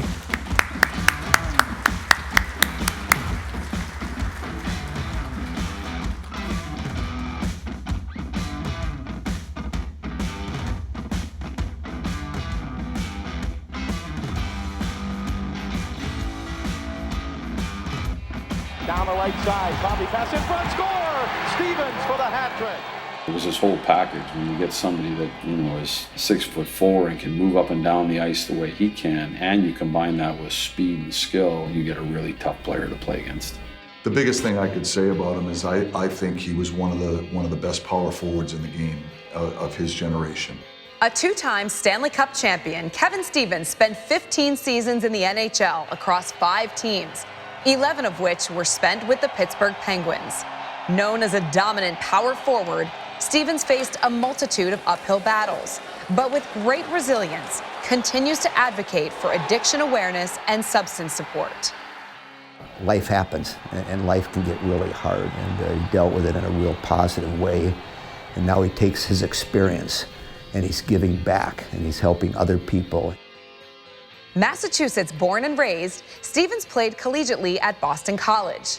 He helped the Eagles reach the NCAA tournament all 4 seasons on Chestnut Hill, where he was a 2-time captain, and in 1987 earned All-American honors. Years later, in 2021, Stevens was inducted into the Boston College Varsity Club Hall of Fame. He was a different type of college player than a normal college player at that time. You knew that if someone was going to make it because of his stature and because of his physical presence and because of that speed that went along with it, with the skill, that he was going to have a great opportunity to be a great pro.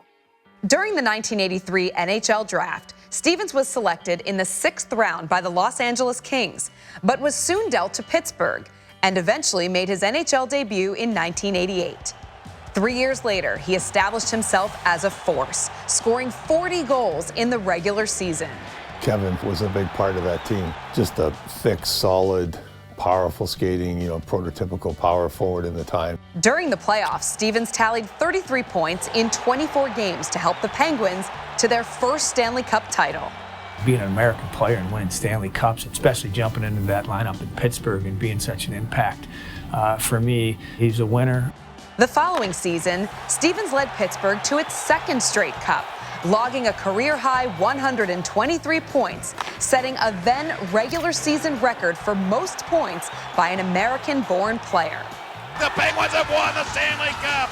Oh, Lord Stanley, get me the brandy.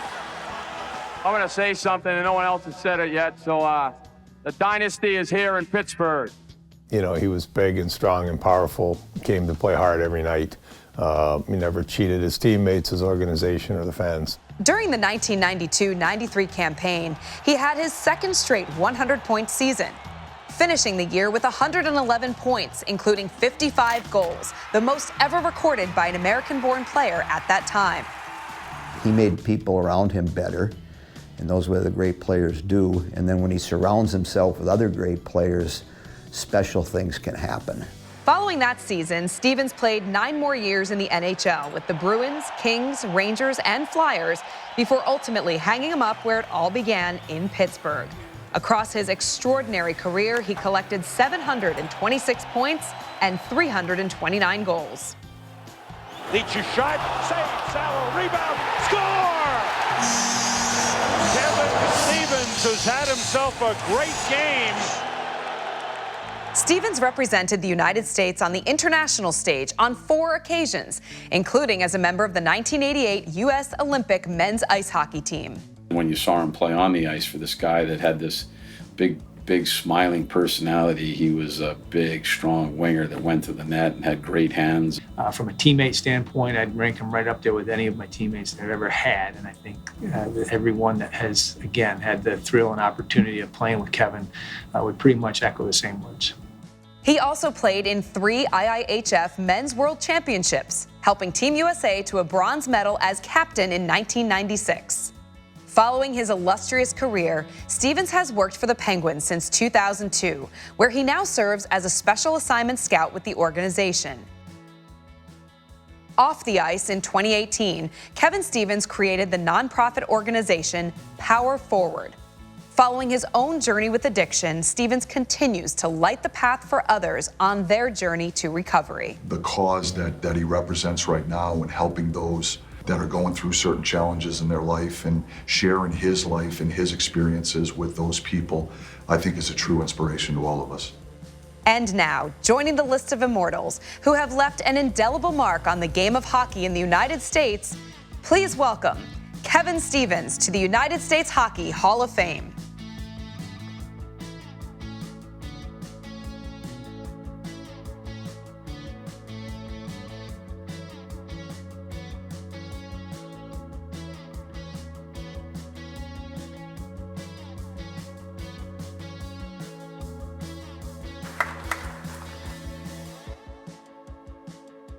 Yeah, thanks. Yeah, I saw Leachy last night on the plane when I was, yesterday we flew out together. I was like, why is Leachy on this plane? This guy never goes to Pittsburgh. He's not just going to Pittsburgh a couple of nights out, you know? So I was like, kind of surprised me to see him there. But yeah, it's a great honor. It's great to be here. All the other people said, the Penguins, thanks for the Penguins last night. That was a great event. And still lucky enough to work with you guys, and appreciate everything you guys do. It was a great night last night. But yeah, this is quite an honor, and it's great to be up here with the 4 others that got in the sled team. I learned so much about the sled team. I honestly didn't know much about the sled team until I sat down with these guys. What a story! Unbelievable, guys, unbelievable. But yeah, it's good stuff. But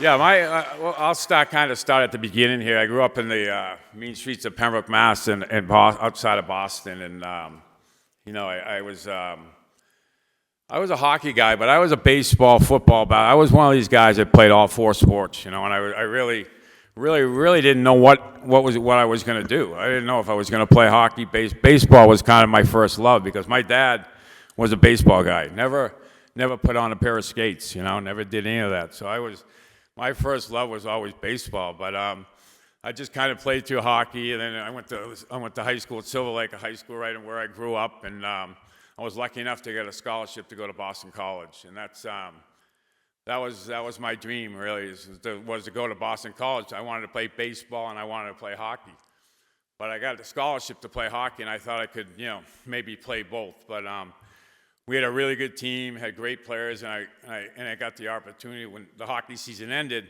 I was going to play baseball, but there were too many games into the season, and then from there, that's where I kind of focused on hockey, and that's where my hockey career kind of took a nice stride, because I thought maybe that I could maybe move forward in the hockey world, and I was lucky enough to play. I had Leachy there, I had Craig Janney there at Boston. The Boston College hockey scene back then was really good. I think we were favored 3 out of the 4 years at college, and never won the national championship, which I don't know how.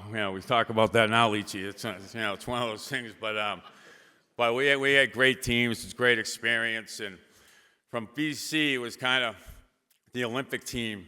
I played 4 years at Boston College, and then the Olympic team in 1988 was kind of the next step. And I was 21, 22 years old, and I needed wasn't one of these guys that was going to go into the pro and play in the NHL at 18, 19, 20 years old. I needed the 4 years at BC in the Olympic year, and I think the Olympic year was a real big growing experience. The first time I could just kind of focus on hockey. You know, a lot of my, the biggest thing that last night was when I walked out of that, the rink last night and walked into the room across the street, there was like 15 of the old 1988 Olympic guys there. That was awesome. I appreciate that, guys. That means a lot to see all you guys. And it's funny because when I walked in there, I saw Leachy. I knew Leachy, but I haven't seen some of these guys in so long, I didn't even know who they were. I was like, I just thought it was another group of people for a minute. I was like, geez, I was going to shake hands with these guys. Then I kind of take a better look at them, and it was the guys. So it was, yeah, that was fun. That was great to see those guys. But that team there, that was a big building block for me because we had our coaches there. We had our skating coach with Jack Bladderwick and Coach Pete, and you know, we stayed together. We kind of trained. We started in August and went to February, and we skated hard and we learned to skate. I was one of these guys that, you know, I guess they considered me like it was a power forward, but a power forward like that couldn't really skate yet. You know, that's what I was. I could get in front of the net as a power forward and push guys around and have good sentiment, throw me the puck out front, and I could bat it in. So it was, but the Olympic year was huge. With the guys I played with, and with like Coach Bladderwick and doing the skating, I developed to be a better skater. And I think that really helped me a lot. And from there, after the Olympics, in Calgary, it was awesome. We had a great bunch of guys. We didn't do as well as we wanted to do, but it was still, you know, that was one of the best experiences of my life. Some of the best teammates, you know, the guys I played with. We had so much fun. That was a year that I'll never forget the rest of my life. It was so much fun. And from there, I went into to Pittsburgh. You know, there's a couple of people I got to thank, like EJ, Eddie Johnson, right? He traded for me back in the day. I don't even, you know, we still talk about that. EJ, every time I see AJ, he tells me how he pulled the trade off. And I think he put those three guys they put up there from the Kings, and I think EJ was from Boston. He was in the Boston area, so he saw me play at BC, and he said, I'll take a shot on him. And that was the best thing that ever happened to me, EJ. Thanks, buddy. You know, because from there I came and went into Pittsburgh, and, you know, we were starting to build a team. And, you know, I was lucky enough when I got in there after a couple of years, and I got to play with Cullen and Rex, you know, John Cullen and Rex. And that was probably the best thing that ever happened to me, because they were two of my best friends, you know, and we were friends off the ice. We lived together, so we spent a lot of time together. We fought with each other a lot, as you guys know. You know, it was, but we pushed each other. Like we wanted to get better, and I think that's something that I learned right away with those guys. You know, I had to show up all the time and be good. You know, and I kind of learned how to be that power forward, because, you know, I think the biggest thing about a power forward is your center, right? You know, and I had started out with Cullen, and he was a phenomenal player, a phenomenal center. Then he got traded. Like Craig Patrick's another guy. Craig put together, you know, a team. Craig was a big part of, like, you know, believing in me and letting me be there and stay in Pittsburgh. And, you know, he made some great trades. He traded Cullen, my best friend. I didn't like him for that, but when he traded Cullen, he brings in Ronnie Francis, you know, and he brings in Alfie. He brings in guys that just, you know, I went from Cullen, then I went to play with Ronnie. I got to play with Ronnie, you know, and that's not too bad, right? So I start out with Cullen. I go to Ronnie, and wait till you hear my next sentiment after that one. Ha! You wonder why I'm standing up here?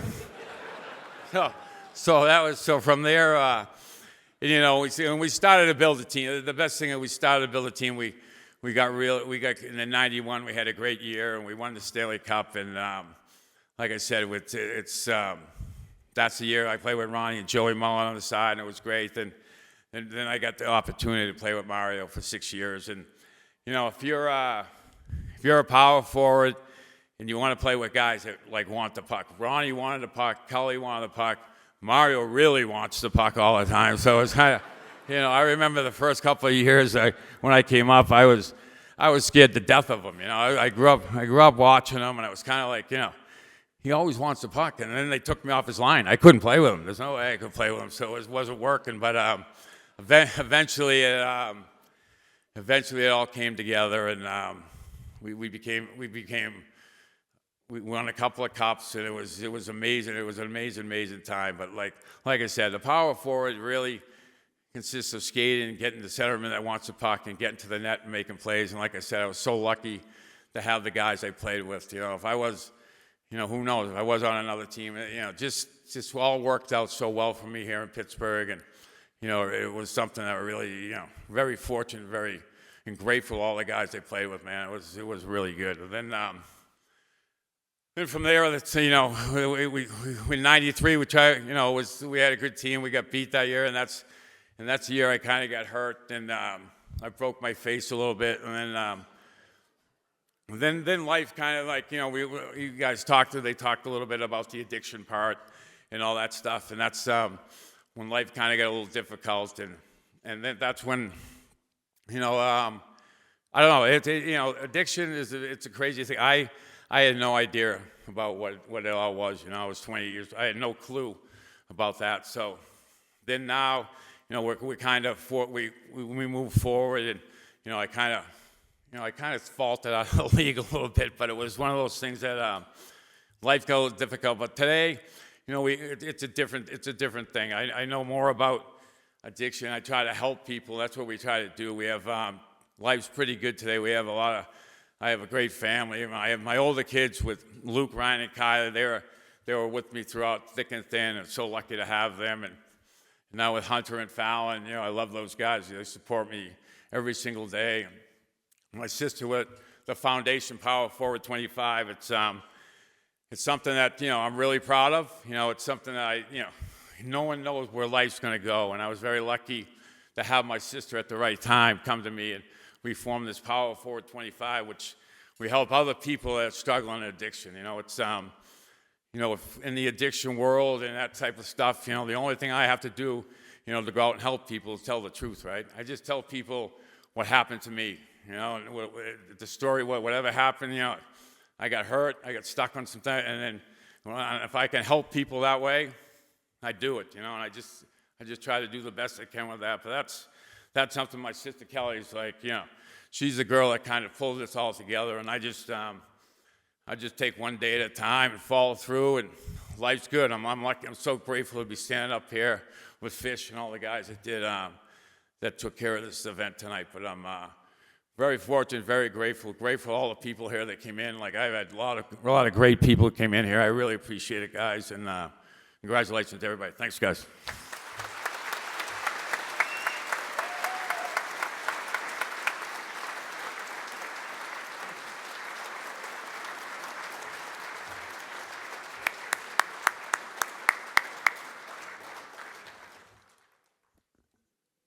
We will bring up now one of the most impactful architects in the history of American hockey, Mr. Ron DiGregorio, to help enshrine the 2002 gold medal winning U.S. Paralympic Hockey Team.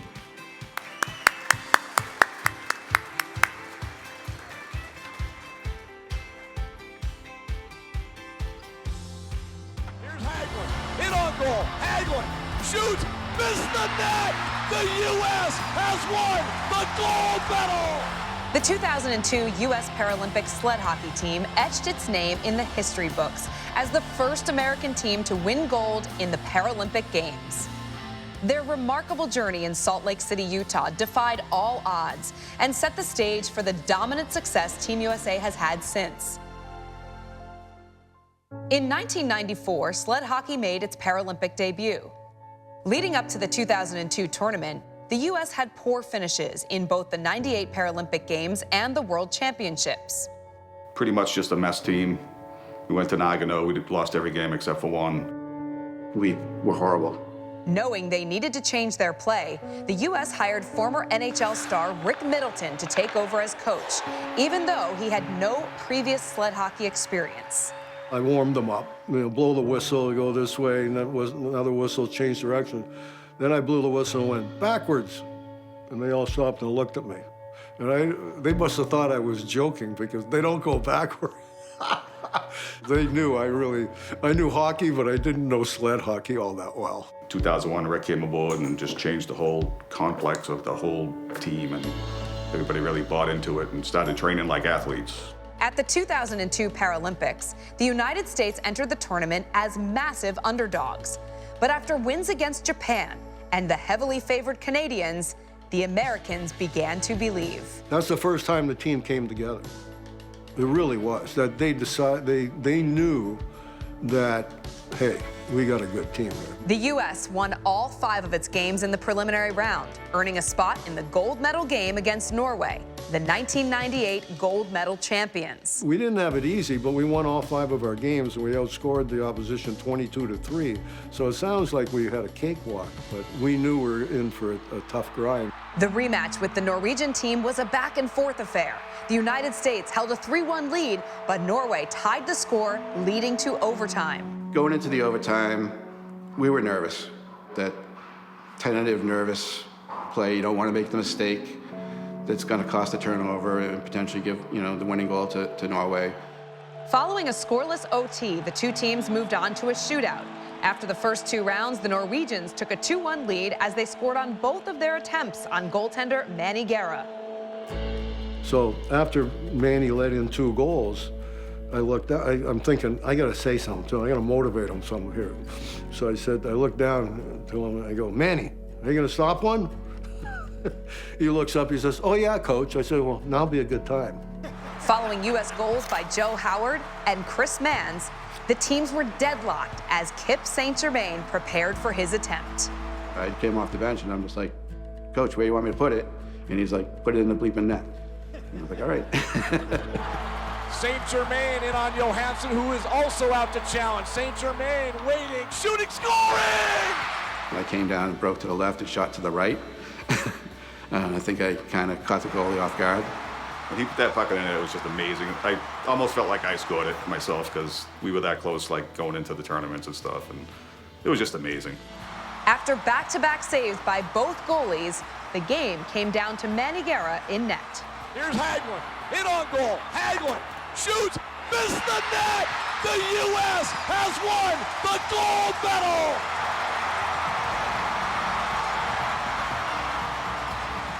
I was the last one off the bench, and I just went and dove in the pile with everybody else, and everybody's crying and hugging, and we didn't expect to win.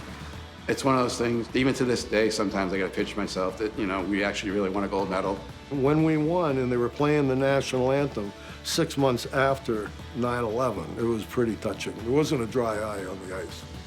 In their years since their unforgettable win, sled hockey participation in the United States significantly increased, and the American teams are now the heavy favorites in every tournament they compete in. What we did to that sport at the time, that we didn't know what we were doing, and now that team dominates.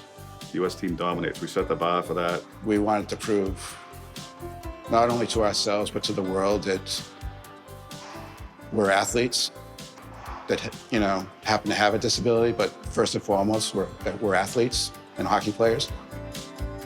And now, joining the list of immortals who have left an indelible mark on the game of hockey in the United States, please welcome the 2002 Paralympic Sled Hockey Team to the United States Hockey Hall of Fame.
Well, I think for the record, I don't remember saying, oh yeah, I think there was an expletive in there somewhere.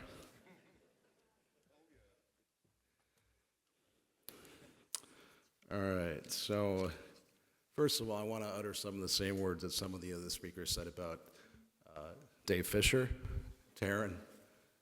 Thank you for hosting. I know we can be divas. I mean, looking at Joe's suits, for Christ's sake. So I get that. Thank you for that. I'm going to be transparent. I ran my speech through AI. It said, quote, "Your speech is already very inspiring and well structured. Good luck with your presentation." Sorry, good luck with your presentation. I'm speaking once again on behalf of the team because my coach, Rick Middleton, recently was quoted in an NHL.com interview. Manny loved the limelight when it came to the press. It helped because a lot of guys were quiet. They had never been on that spotlight. Manny, he knew how to speak and was very good at it. I was going to crack a joke about how my speaking engagement fee was cheaper than a Rosione's, but I didn't realize there were some 80 team guys out here, so.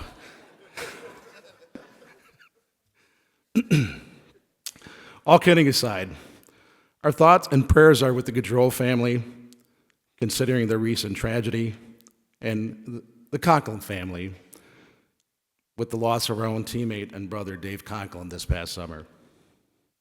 I think our own Josh Wirt captured it best. Dave was an incredible hockey player, but so much more than that. He was a brother to all of us, a tremendous leader, an all-around amazing human being. The thing we remember most is his dedication to growing the game of sled hockey. We can remember so many times when programs are starting around the country, and Dave would pack up his van, and no matter how far he had to go and drive, he would make sure they would start off on the right foot and were successful. Another teammate, James Dunham, mentioned recently about Dave. At a tryout, he hit me so hard. I'd never been hit harder in my life, and will always remember that till this day. He was a teacher. He taught me how to cheat at sled hockey and get away with it. He taught me the violence of hockey, and he taught me more than anything, we are brothers on this team, as dysfunctional as we are. Without Dave and his contributions to the game, U.S. sled hockey would be nowhere near the powerhouse it is today. To Dave, we love you, and we will miss you. I put an asterisk on here. It says Mom. It's very hard to personalize a speech when you're speaking on behalf of 12 minus 2 players and the rest of the staff. But I feel it's the right time. I want to thank personally my mom and dad, and I know this sounds cliche, but when I was born into this world, I was born in a very controversial manner. My mom had already had a miscarriage after having 5 daughters and was told not to have any more kids or could cost her life. When she learned it was me, she decided to go through it after talking to my dad about it, and ultimately lost her life a week after I was born. And to my dad, who had to deal with raising 5 daughters, the loss of his love of his life, and then to learn 10 months later that I came down and contracted polio, I can only imagine what that felt like. And Mom and Dad, I hope you're proud of me and the rest of the boys today. We are extremely humbled by this induction, along with fellow classmates Matt, Brianna, Kevin, and the late Frederic McLaughlin. We would like to thank USA Hockey Hall of Fame and the selection committee for this incredible honor to join the 98 Women's Olympic Team, the 96 World Cup team, the 1960 and 80 Men's Olympic Team, as the first Paralympic Sled Hockey Team going into the Hall. To our staff, the architect and team manager of this team, Rich Glopper, our team trainer, Jim Olson, and equipment manager, Jeff Ueno, thank you for the energy and professionalism you gave us. To our assistant coach, Tom Moulton, you refer to us as lunch pail, blue collar, get to work type of players. We will always remember that no frills attitude with that raspy voice yelling at us during practice. Your passion and love for this team and this sport, besides your two beautiful girls, will forever be your legacy. To our coach, Rick Middleton, I will never forget how you ran towards me after the shootout, that smile of sheer joy. As you and Chris hugged me and piled on me, you uttered into my ear, "This is my Stanley Cup. This is my Stanley Cup." Realizing you had been there 3 times and didn't win it, I burst into tears. I could not believe how you considered this accomplishment as monumental as winning the Stanley Cup itself. Your unwavering support and belief in us made the victory more special. Thank you for being an incredible coach and even a better human being. This induction is as much yours as it is ours. Thank you, Coach.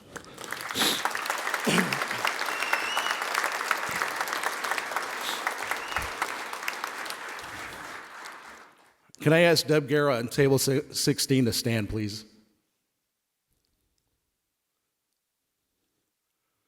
Deb, you are the embodiment of the support structure we needed to have in order for us to train and compete. You represent our siblings, our sons, daughters, and parents. Without your unwavering support, patience, and love, none of this would have been possible. Can I ask the rest of the immediate family to stand, please? From our team, please. Yes, don't be shy.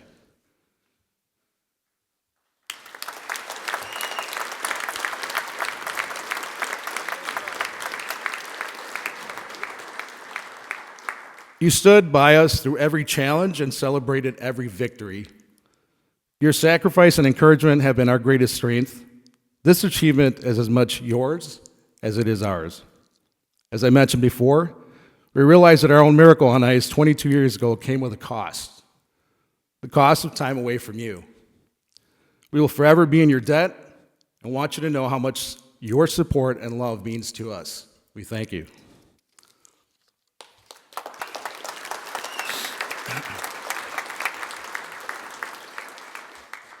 They say we are always in someone else's wake. We follow in the wake of the first sled hockey club in 1990, the Minnesota North Stars, with players like Tom McNally, George Kiefner, and Tom Wheaton. We also follow the first Paralympic Sled Hockey Team in 1998, with players like Vic Calisi and Anthony Fitzgerald. Certainly, we are in the wake of the late John Schatz line of Bloomington, Minnesota. We hope that the U.S. Hockey Hall of Fame and USA Hockey will soon recognize his efforts as the founder and visionary of the sport. Without his countless sacrifices, we would not be here standing before you today. Our 2002 U.S. Paralympic Sled Hockey Team made history as the first American team to win gold medal in the Paralympic Games on our home soil. We defied all odds. We had a first-year coach, 10 Paralympic rookies. As a country, we were still reeling from 9/11, and due to travel restrictions, we did not compete internationally prior to the Games. Our own miracle on ice, some say, were the spark that lit the fire, which set the stage for the dominant success Team USA has had since, including gold medals in the last 4 Paralympic Winter Games. The same kids that watched our games, attended our post-gold medal clinics, not only started playing sled hockey, but went on to represent Team USA, make their own mark on the game, and since then, USA Hockey has 71 registered sled hockey organizations, totaling just a little under 2,000 members. Proof that the ripple from that event are still present and being felt. In 2022, I concluded a speech with a quote from fellow Paralympian Sarah Billmeyer. The tag inspirational can be a double-edged sword. The tendency is to focus on the inspiration and miss the athleticism. This quote resonates with me because it highlights how my disability, our disability, can sometimes overshadow our athletic abilities on the ice. Our induction into the U.S. Hockey Hall of Fame celebrates the Paralympics and amplifies the athleticism of our efforts on the ice. It reflects a significant shift in societal attitudes towards disability, reminding us that inclusion and representation matter. Every achievement, no matter the obstacle, deserves to be honored. Thank you.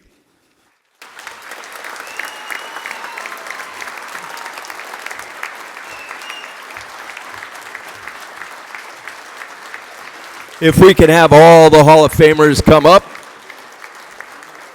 And once again, let's salute Sam Rosen, winner of the 2024 Lester Patrick Trophy. Sam Rosen.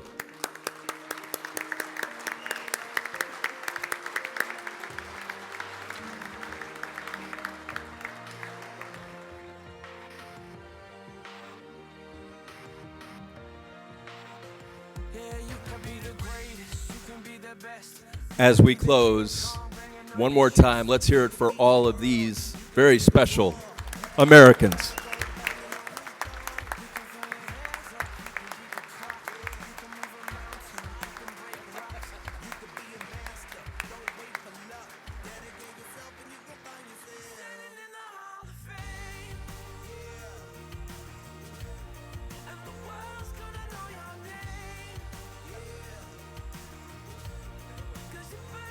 All right, ladies and gentlemen, that concludes our program. Thank you so much for attending, and good night.